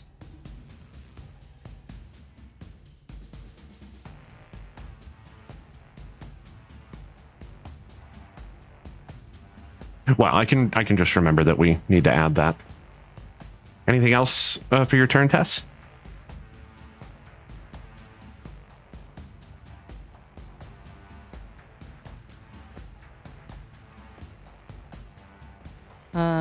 She is going to brandish her staff. And that'll be it. Wreck Bloodstone. Rec will basically like he's gonna stow his shield and let it basically he flings it back on the backstrap and takes up the warhammer in two hands and is going to charge forward. That's 10 feet into that guy and use the charge attack on him. Go ahead and roll it. Oh, where is it? If you go to chat, there's an attack button there.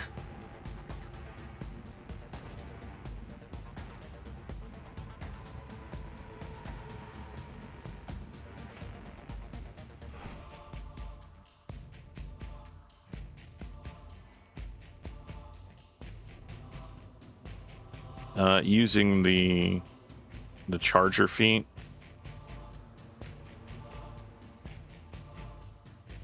I'm gonna take that additional +5 to the damage roll. All right. Okay. So, Go ahead and roll the attack. yeah.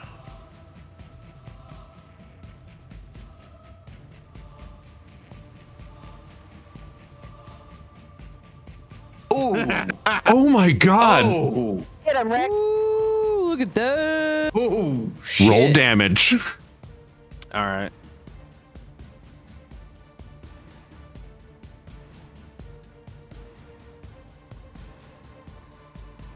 And then plus the charge damage brings it up to 35.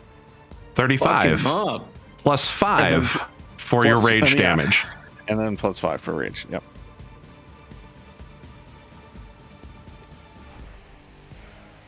Good lord. So that is 40 damage. Holy shit. Oh, that's a wrap on this guy.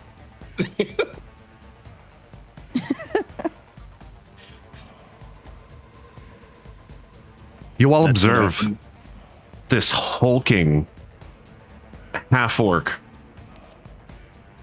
His armor absolutely buckling at the seams. He seems physically larger than he was previously. Eyes glowing red and red light emanating from his chest. He marches forward and absolutely slams Syken square in the chest with his warhammer.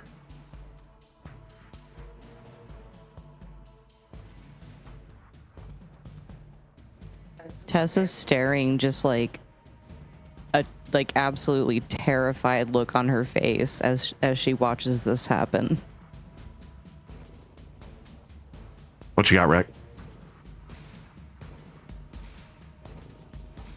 That was my action. So that charge in and hit. All right.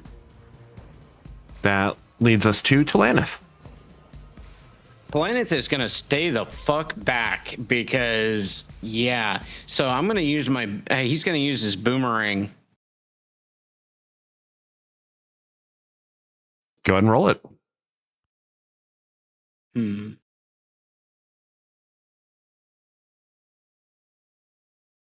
15. The boomerang goes out, spins around, barely misses Syken, and comes back to you. Talanith cusses and drow.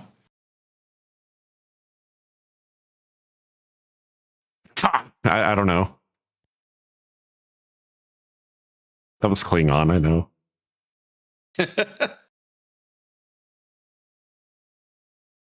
What else you got? That's it. Ian Fear.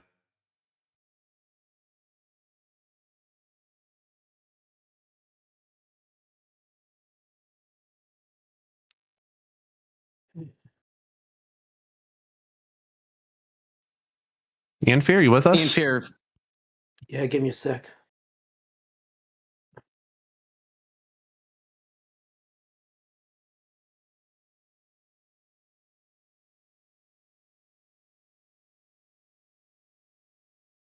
Um,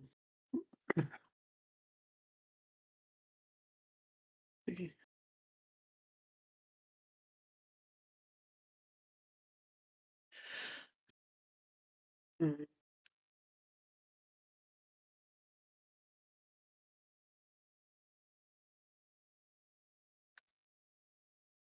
I'm going to let's see.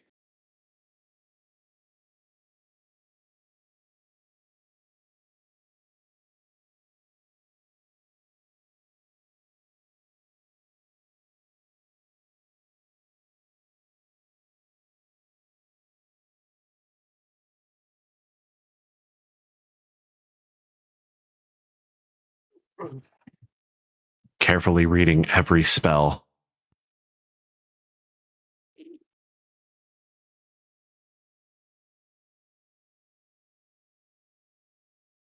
Sorry, give me a moment.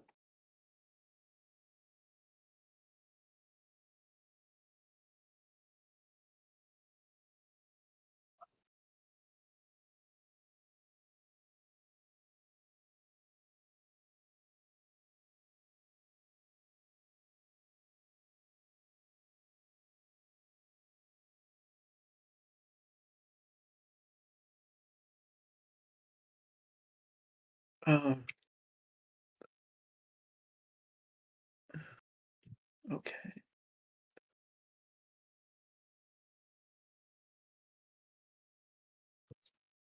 I'm going to. Um.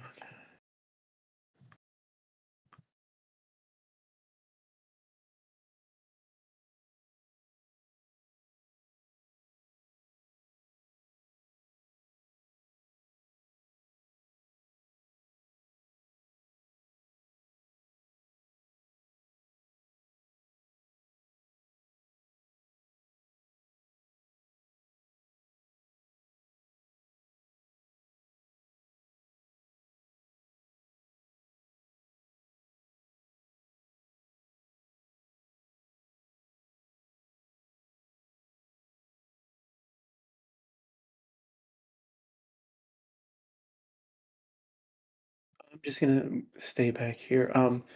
I'm gonna pull out the memento,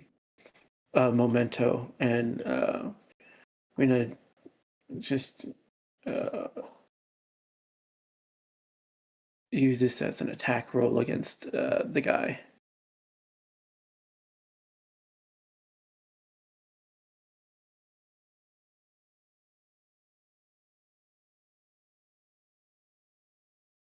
$17 is a hit. Go ahead and roll damage. Okay.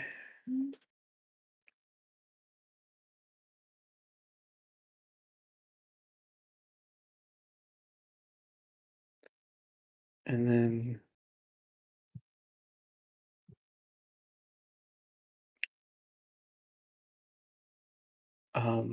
then recall it back uh, with the dual focus. You toss this dagger, it sticks in Syken's side. He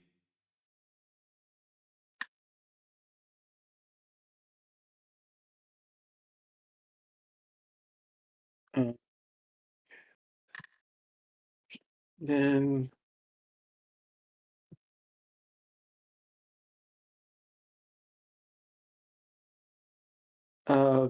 that's gonna be it for my turn.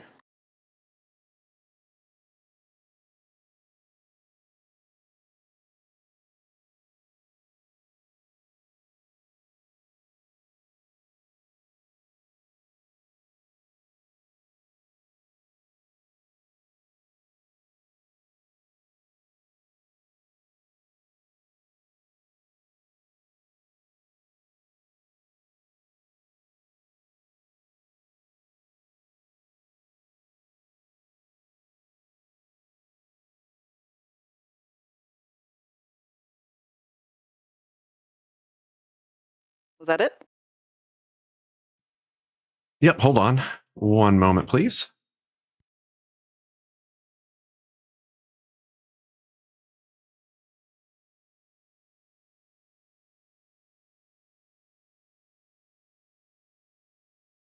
Dismal, but wait, why did it say Psychen? Oh, because I have Psychen targeted. Okay, either way.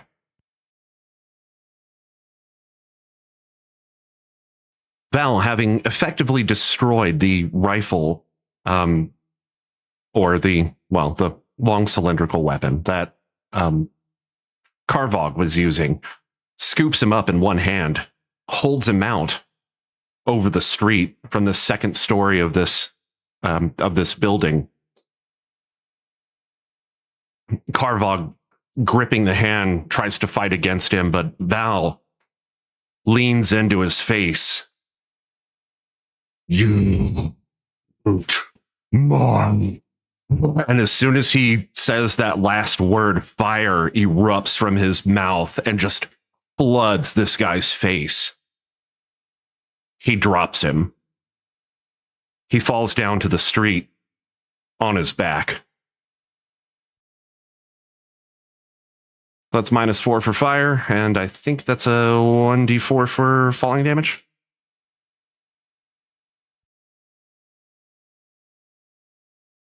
Two. And he's prone. That's not what I meant to click. He is prone. He like disappeared like a ghost. He was like, "What?" Help. Help. Got him. Yolantha, you're up. All right. So I'm druid 8, level 8 druid, and if I recall correctly, that means I can start turning into flying things, right? Say again?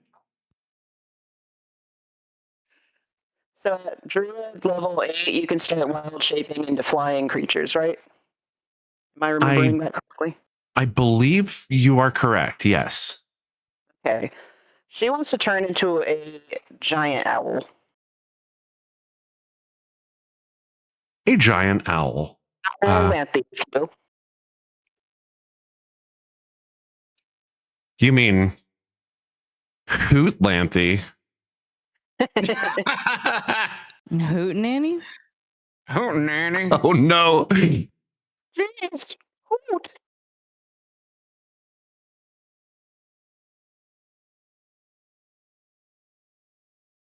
Wild shape Hoot Hoot. Oh my god. Oh my god, that's so big. That's owl, damn. You did say a giant Tlannis owl. Yeah, Tlannis looks very freaked out right now. at least it's not a chicken. Yeah, Hoot. zombie chicken.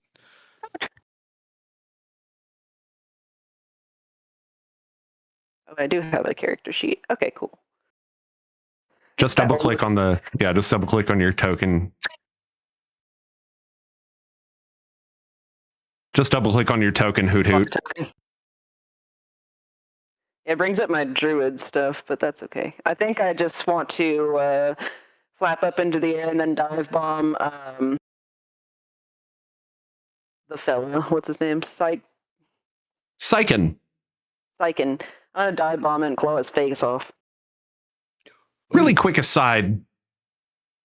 Tess, Ian Fear, and Rek, you should all recognize this character.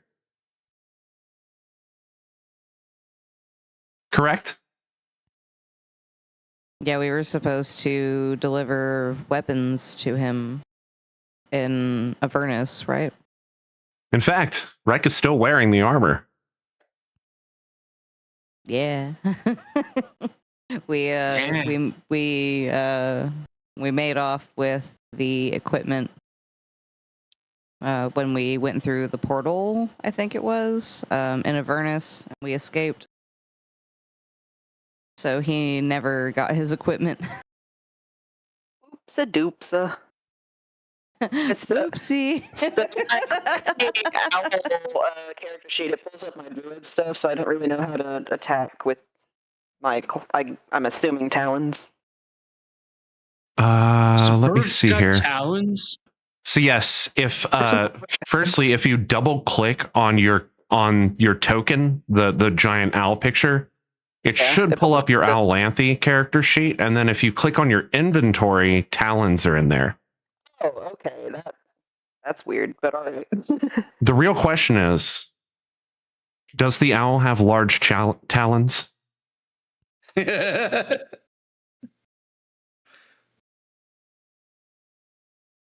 19, that's a hit. That's a hit. How do I attack with it though? Or how do I roll damage? That is a very good question. So I see melee attack roll +3, reach 5 feet, one target, hit 8, 2d6 +1. So, yeah, it's weird that it didn't add the damage thing. Oh, no, there it is. Yeah. I don't know how you did that. Oh, I don't either. Oh, I did that. Is that keeping in mind the bless that I have on Yolanthe Shit, the currently? fucking bless. So like none No. of those rolls have kept the bless. No, in not even mind, or- wrecked. Although wrecked did like 40 fucking Oh. damage. Yeah, I But don't did not know add that the he- 1d4. So with bless, do I add to the damage or to the attack? It's going to be to the damage, I believe. Okay, it's just a d4. Right? Am I wrong about that? Let me see. 1d4 to the attack roll or Oh. save. Okay, so if you So it's the attack roll. So in other words, if you miss, then that, add the 1d4 on top of that. So you did not miss. So Yeah. Okay. I did 7 damage. 7. And then I flat back up into the air. Going hoot hoot. Syken looks pretty roughed up at this point. Oh no. Anyway.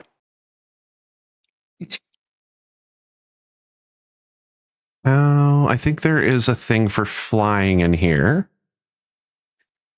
There it is, hovering. Wait. Nope, flying, not hovering. I'm on my hoverboard. You on your hoverboard.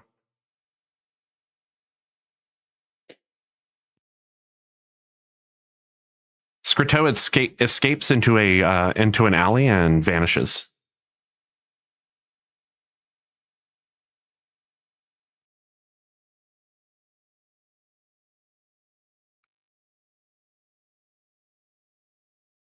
I really need to stop doing that with Carbog.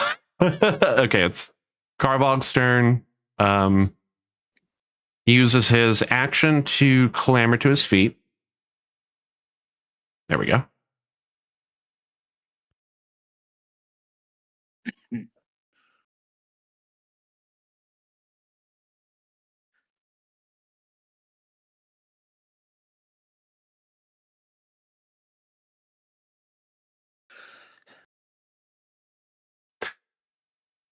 He clambers to his feet, using the wall to kind of help pick himself or hoist himself up. You all watch as he reaches into a jacket and he pulls out a sort of smaller cylindrical weapon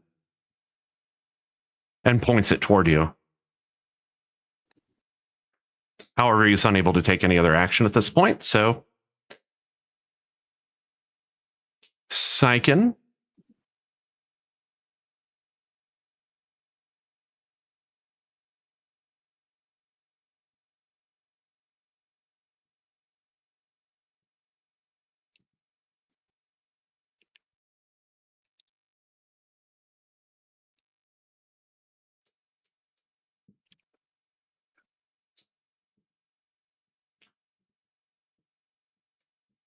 Syken's using his shadow step. Wait, I'm sorry. What's the roll? Oh, Oh, right. Yeah. I forgot about that. Are you talking to someone else? No, I'm kind of talking out loud. I'm just kind of Oh, talking to okay. myself. Let's see. I forgot it was nighttime, so I have adjusted the daylight accordingly. My bad.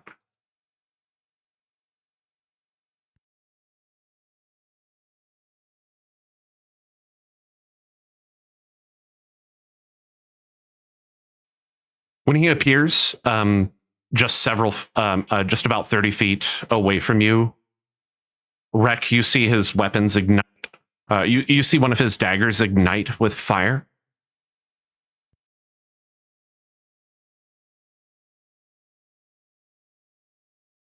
With his other hand, he draws out a very strange looking weapon. You've never seen anything kind of like this. It's almost like two swords affixed to one another on either side. He holds that in now his right hand with his left hand holding a dagger. Is he Darth Mauling us?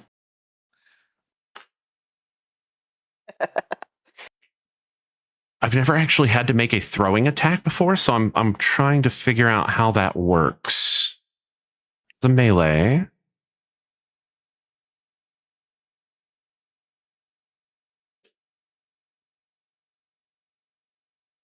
Okay, got it. So we're gonna roll dex for throwing. Oh, Does a 23 beat your armor class, Rek? Yes. Okay. What kind of damage is it?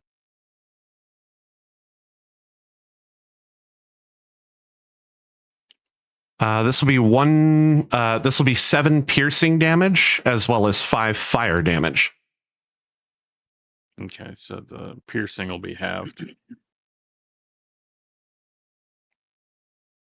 I believe, in the range. Yes, that's correct. Okay, I'm going to go ahead and put that in. So that is halved, rounded down. That's going to be 3. And then -5 for the fire damage.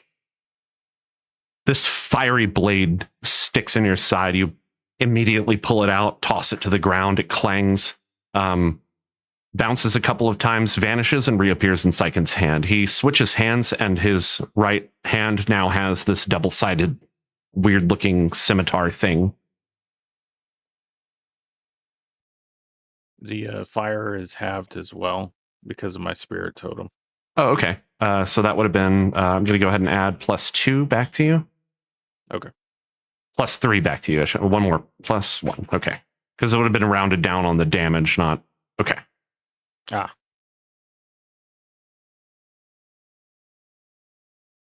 Tess, you're up.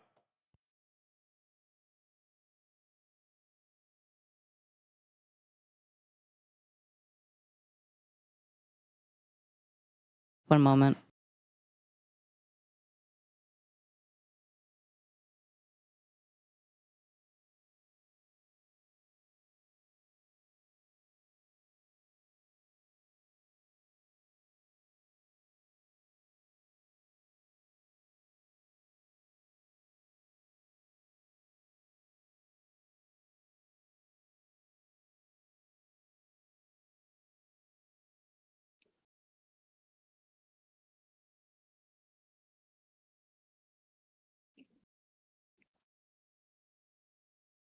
Gonna go for Toll the Dead on Sykin.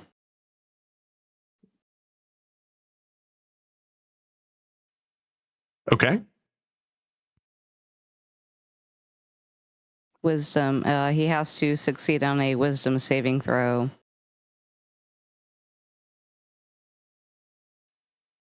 He fails.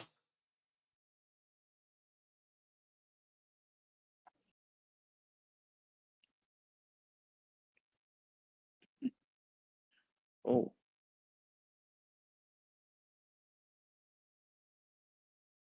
22 damage.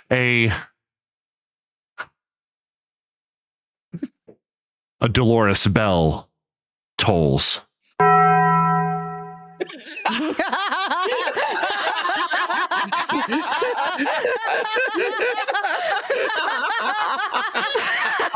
Man, I really Baja blasted him. I even talk of him. I'm fucking dead. I'm dead. The bell tolls. I must wait. You. Deceased. Well, I've been waiting so long to use that joke. I have perished.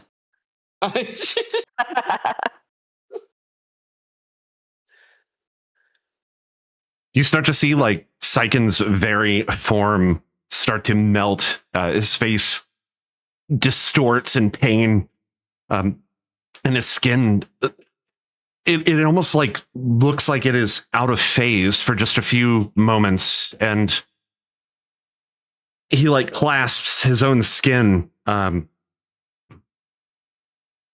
as the sound of the bell completes, he looks pretty pissed. He's bleeding. He looks wounded.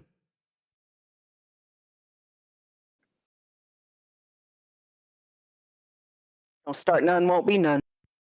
Tess is going to move forward. Right. We're gonna oh my god, Nick. He's girl. God, I am being attacked by a cat. Sorry. I use fairy swipes. Yeah, pretty much.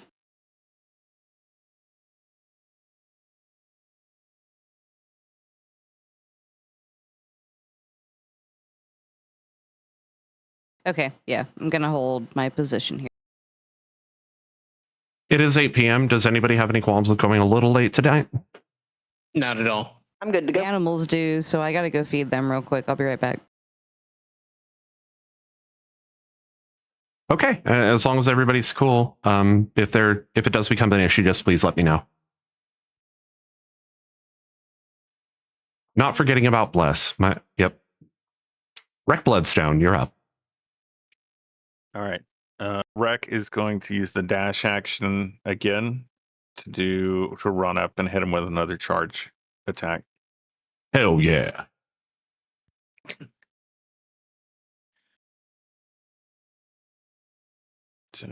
Charge. Two-handed Warhammer.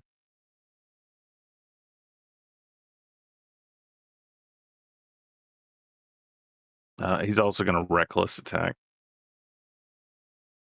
All right. So 24 to hit. That's a hit.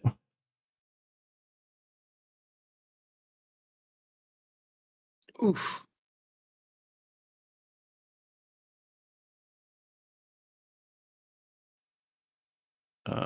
So 8 plus an additional 2, and then plus an additional 5. So 15.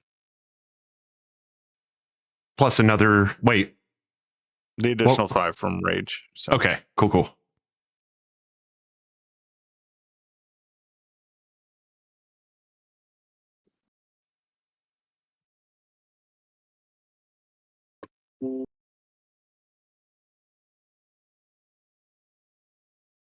All right. That's it on his Rex turn. You absolutely slam into this guy. Blood just spurts everywhere, covering the fucking street around him. He looks seriously wounded. He staggers back, gripping at or clutching at wounds.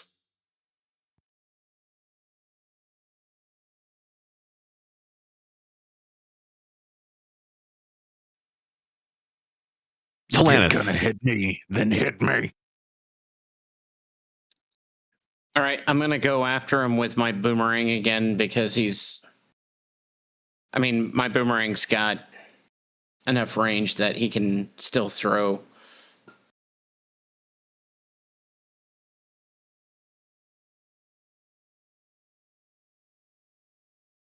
Damn it. I'm gonna use can I use my inspiration for that? Yes, you can. All right, I'm gonna do that and re-roll.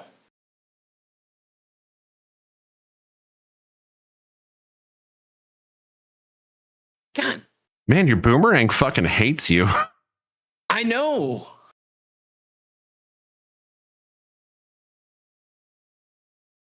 I am sorry, but that is a miss. Well, yeah. Boomerang goes wide. It does not hit him. Talanith cusses even more in Drow.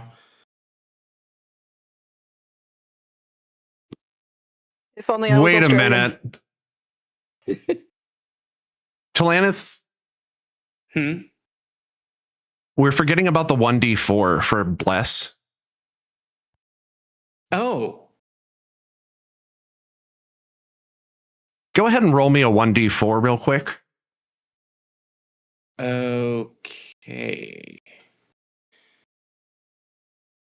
How do I do that exactly? Just in chat, type /roll 1d4. Okay. / You said /roll? Yeah, like a / roll 1d4.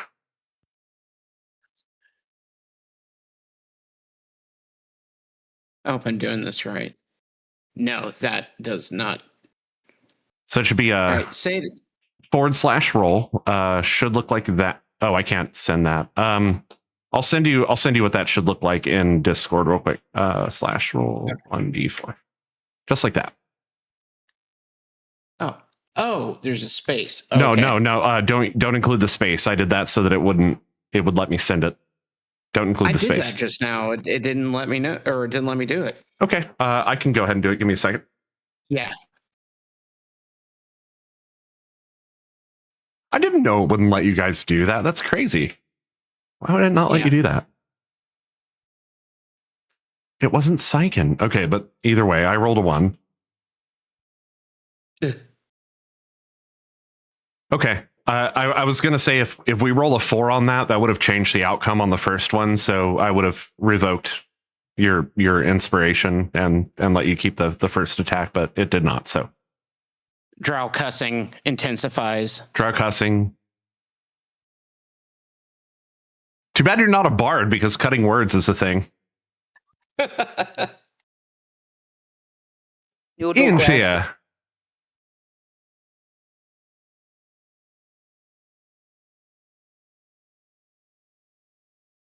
What did you say?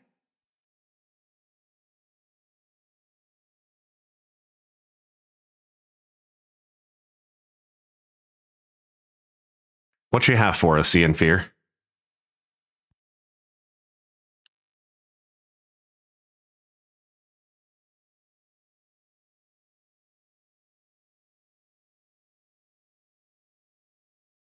All right, let's get it. Let's see where he is.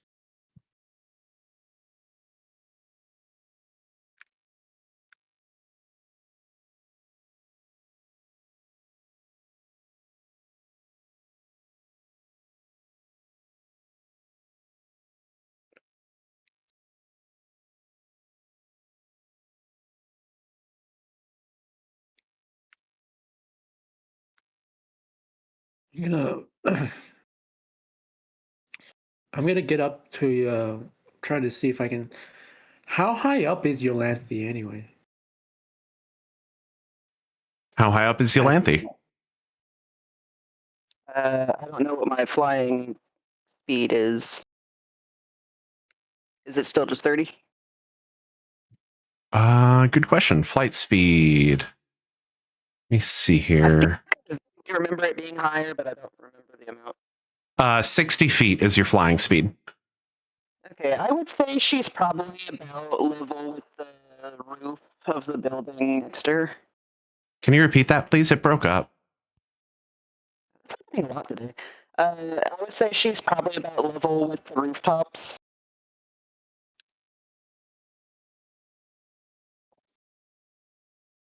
Yeah, that broke up again. Let's call that about. I'm trying to. It probably about 30 to 40 feet up.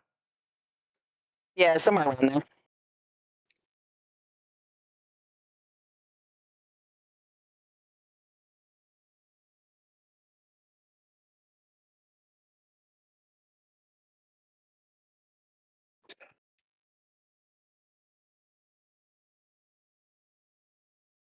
Why were you asking? Well, I was hoping you were closer to the ground for me to be able to grab because I'm gonna give you a spell. But Didn't she swoop down to attack that guy last round? So She did swoop down, but she swooped back up afterward. Okay. However, you guys can't. You always could hold action until Yolanthi's able to swoop down again. So I had something different planned for my next attack if things don't change up too much. I guess. So what I was gonna do was because I was gonna have Yolanthi come down towards me, and then I was gonna imbue Yolanthi with Dragon's Breath. Interesting. Whoa. An owl with dragon's breath.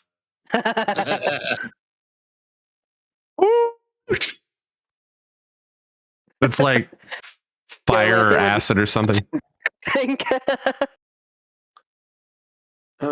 So yeah, I think I'll call the Yolanthi and say, if you come down here, I've got a gift for you to give to our little friend.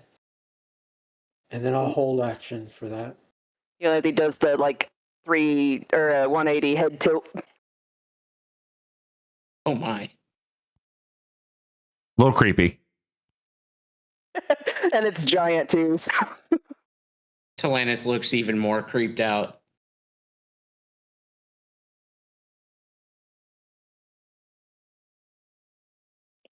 And then that'll be my turn. Valphalin turns.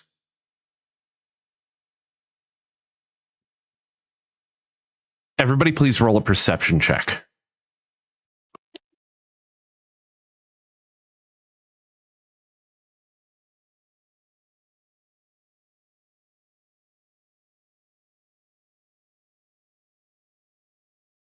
Ah.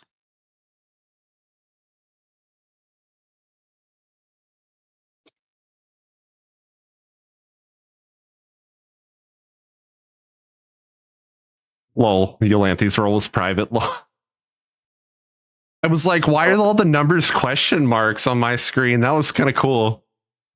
What did you? Private? There are little buttons just above the chat that either make it private or public. Yeah, you might have accidentally clicked one. Do I need to reroll? No, what was the roll? I trust you. 25, but I also rolled it as Yolanthi's stats because I don't have any owl stats, but I imagine it's probably about the same. Does it not work if you double click on your picture on the screen, the owl? Except the picture of the owl and it says Yolanthi parentheses giant owl, but it still has all my druid stuff, like all my spells and everything. Yes, that's correct. You do maintain all of your spells and the majority of your stats. I think the ones that change for when you're in an animal form are your strength and dex, I think. And then everything else you maintain. I don't think any of them change, but I mean, Yolanthi's perception's pretty good, so an owl's perception's pretty good. I'm pretty sure she's fine. It's a 25, by the way. Yeah, I figured it would be something like that. You have never seen Val in such a state. His eyes they appear to be on fire. Fire spills out of his mouth every time he breathes. He doesn't look like the same Dragonborn that you have been traveling with this entire time. The calm demeanor, the dry red eyes, the brightness in his eyes is gone. There's nothing there but just pure rage. Readies his weapon, brings it in front of him, and fire spills down the blade, engulfing it. He leaps from the building, and just before he can land on top of Carvog, 4 swirling orbs form a portal just below the orc. He vanishes, and Val plants his sword directly into the cobble. Dude, come back! Oh, the orb's still there. What's that? Are the orbs still there? No, they vanish along with the portal. Damn it.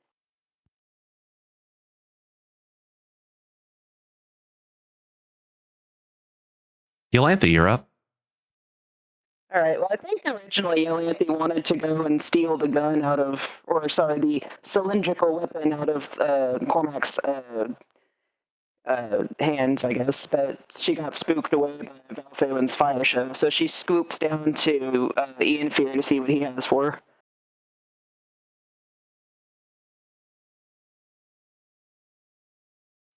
Ian Fear, hold action.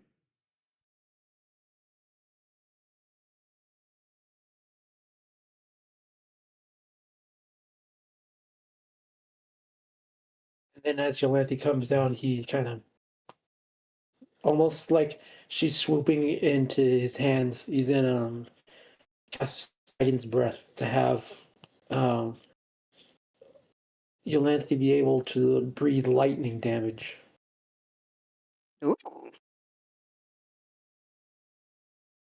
I'm a storm bird.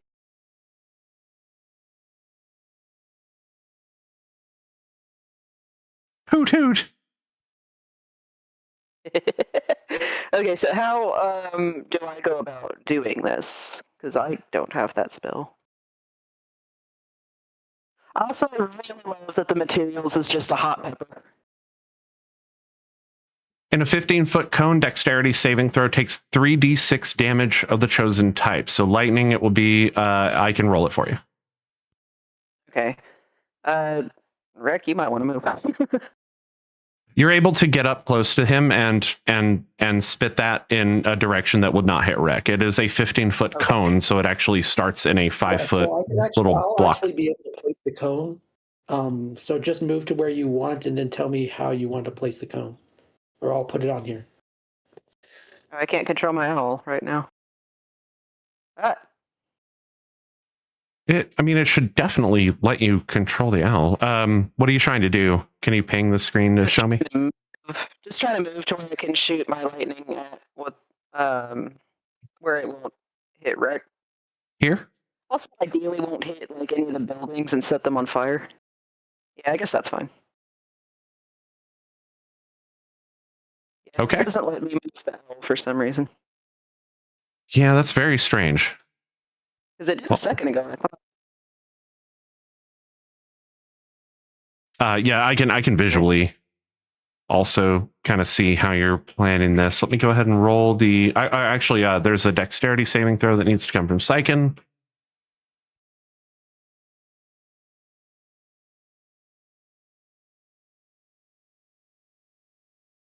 That is a crit. Oh yeah, two. Also, he and has one night. evasion. Oh wait, that was his crit, not mine. Damn it! Boo.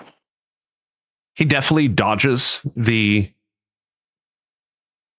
lightning breath. Does not take damage at all. Wait.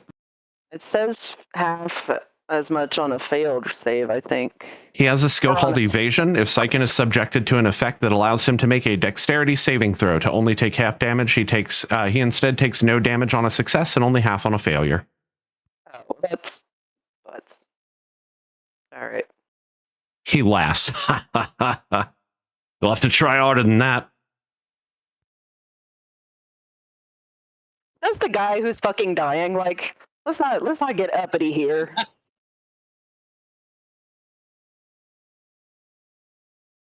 Hoot But hoot. I say it in bird language, so it's more like, hey, Hoot hoot. geez, hoot.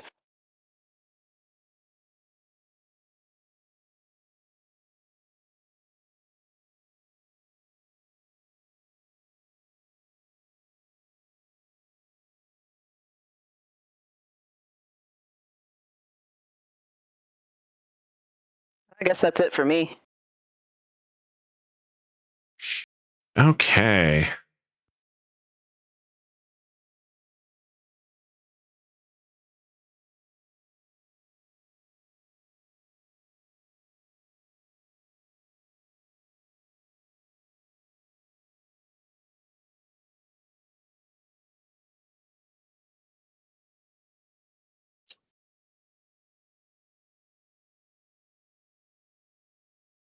Second hops back 5 feet, triggering a attack of opportunity from you, Rek, and you, Yolanthe. Go ahead and roll.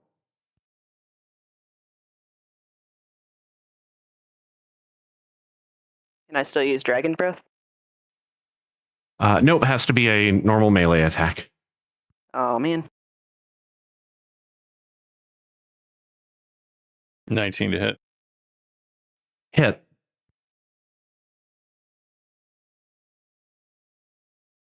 I probably miss. That is a miss, unfortunately. Mine's going to be a 19 with the rage damage.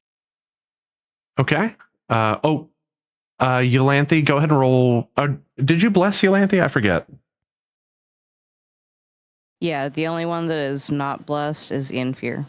And Val, but And Val, yeah. Yolanthe, go ahead and roll. Well, here's 1d4 for Yolanthe. I don't need to roll for Rek because he hit. Oops. It was a 1. Still not a hit. Sorry about that. Oh, you were able to roll it. What the? Okay. Yeah. 3 Is that- on top of... Actually, 9. No, that's actually still a miss. I'm sorry. Ooh. So Rek, 14 plus the rage, which is plus 5, and then plus what else was it? That was it. So it was going to be a 19 with the rage damage. He is bloodied. You slam into him. And as he takes that step back, he levels his blade at you one more time.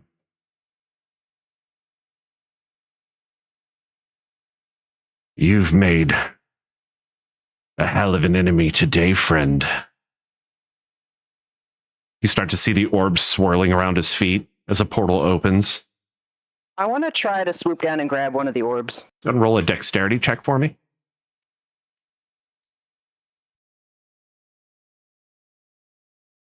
Not my strong suit.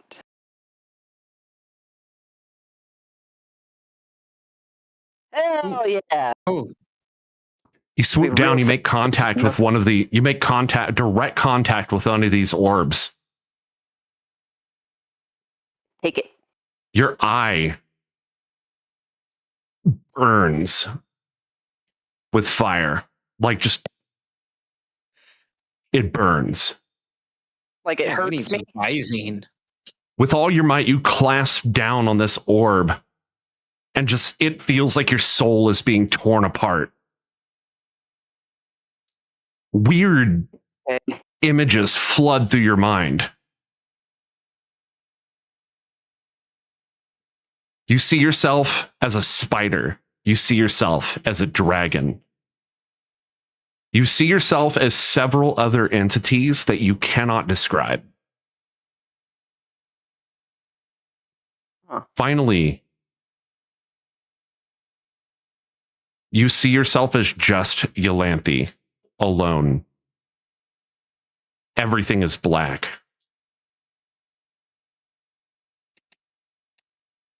Yolanthe? Give me a minute. Oh no. Oh. This Roll is me going to a- be interesting. Roll me a constitution check. Save. Let's make it a save. Oh, save. But if it's a save, she is blessed, so you have to do the 1d4. The 1d4, yeah. Okay.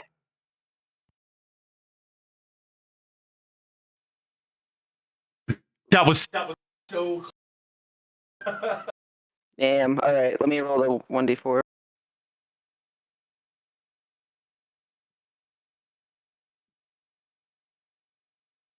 Okay, it didn't work that time.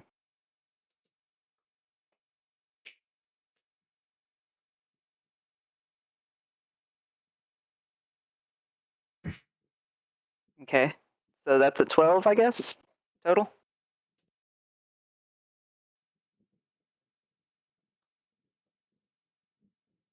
I get the feeling that's not high enough for whatever you've got in store.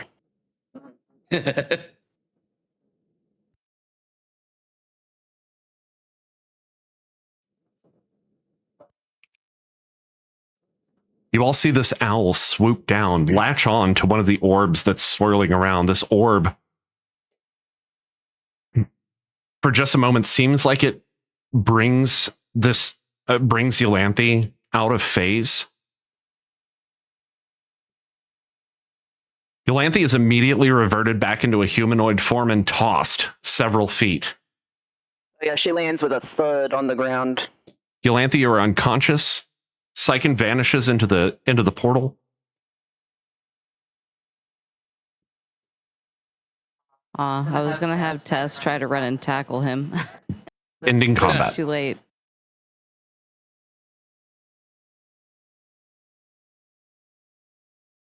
Val rushes over to Wreck. Wreck, blood is just spilling down the front. Blood is just spilling down the front of you, Wreck. As you see that all of the enemies are now dispatched, you fall down to your knees, blood just pouring out of the front of you. Wreck collapses face first into the cobble. No, he grabs you. He's breathing. Tess. Oh, Rek, hang in there, buddy. And she bites her lip and thinks. Moment. I'm looking for it.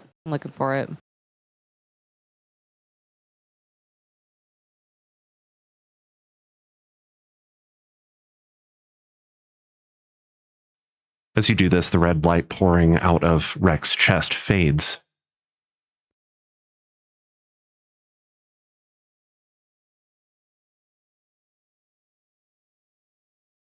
Oh, that's not a critical hit. Okay, hang on.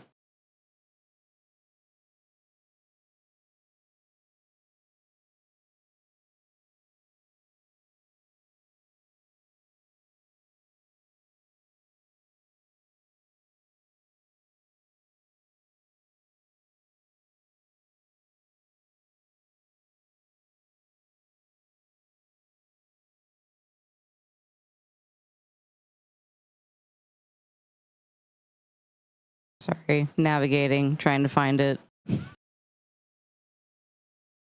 Toll the dead. Spare the dying. Toll the dead. I must away.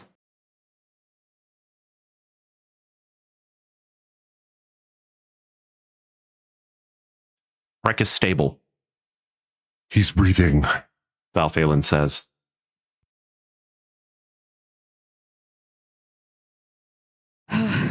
Yes, for now, but we must get him to a place where he can rest.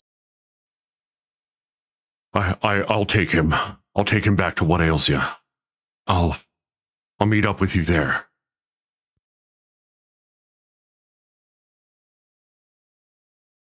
We will be there Atlantis is soon. going to follow.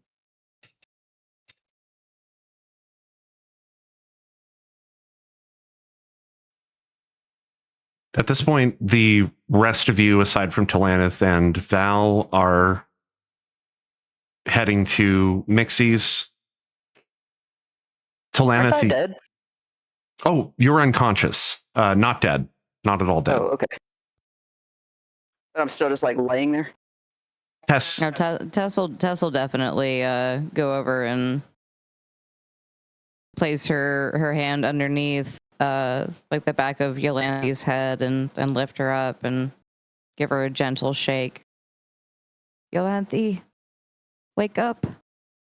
Yolanthe, you come to. Spider. That was a spider. A spider? Dragon.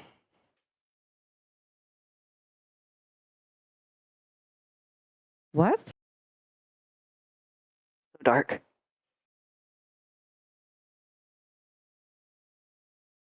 Tess does not understand. I think Yolanthe like kind of comes to and like blinks and looks up at Tess with like the most shaken up look on her face, and she's like, "We need to go." Oh, right. Are you okay? Yeah, I'm okay. Where's Rick? Is he all right? Does she have to roll any kind of like deception? Anything like that? Are you actually okay? Are you lying? She seems to be okay. I think she Okay. is like shaken up, but like physically she's fine. Okay.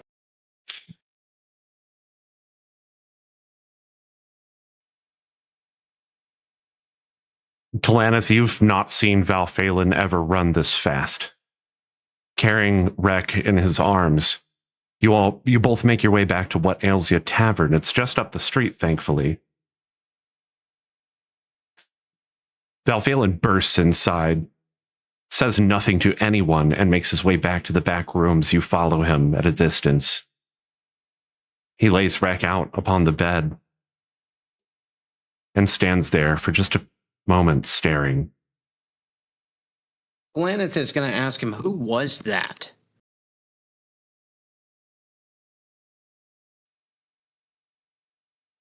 A dead man. Syken Rilmazi. We met him in the Nine Hells. I will end him. For this.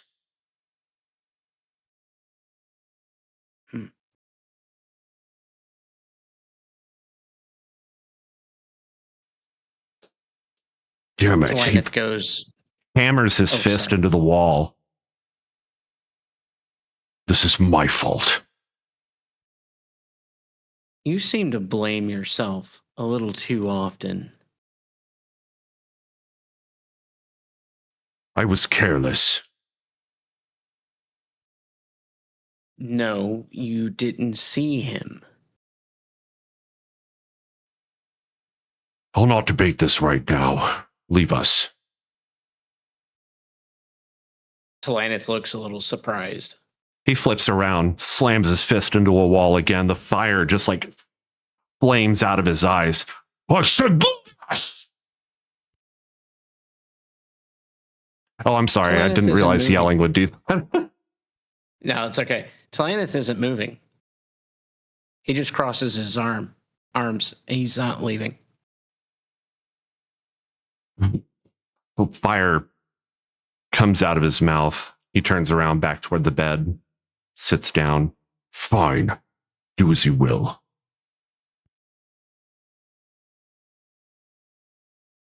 Talanith doesn't budge.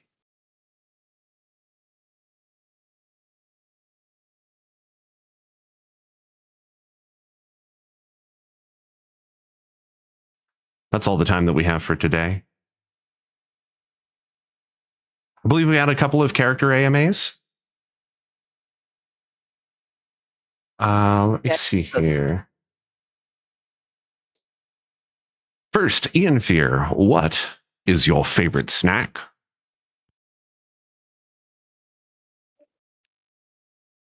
Don't say wreck.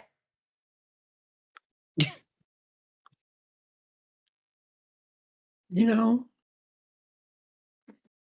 usually just whatever I can get a handful of. I think favorite though, since I like sweets and fruity type stuff, probably would just be grapes. That is a very Ian Fear answer. You can see Ian Yeah, Fear me- like, it's like chomping down some fucking grapes, man.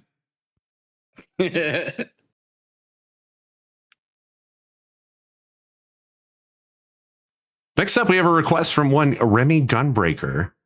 Sounds like somebody who might be in the campaign. Can we hear Well, I Tess don't know. say, tune in next time for new Dalancia Z?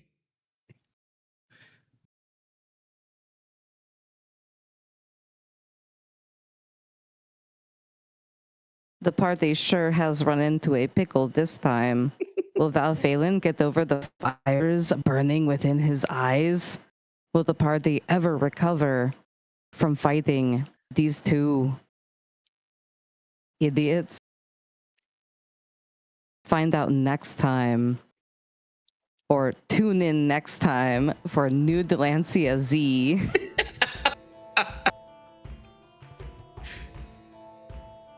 You're all That fired. was good.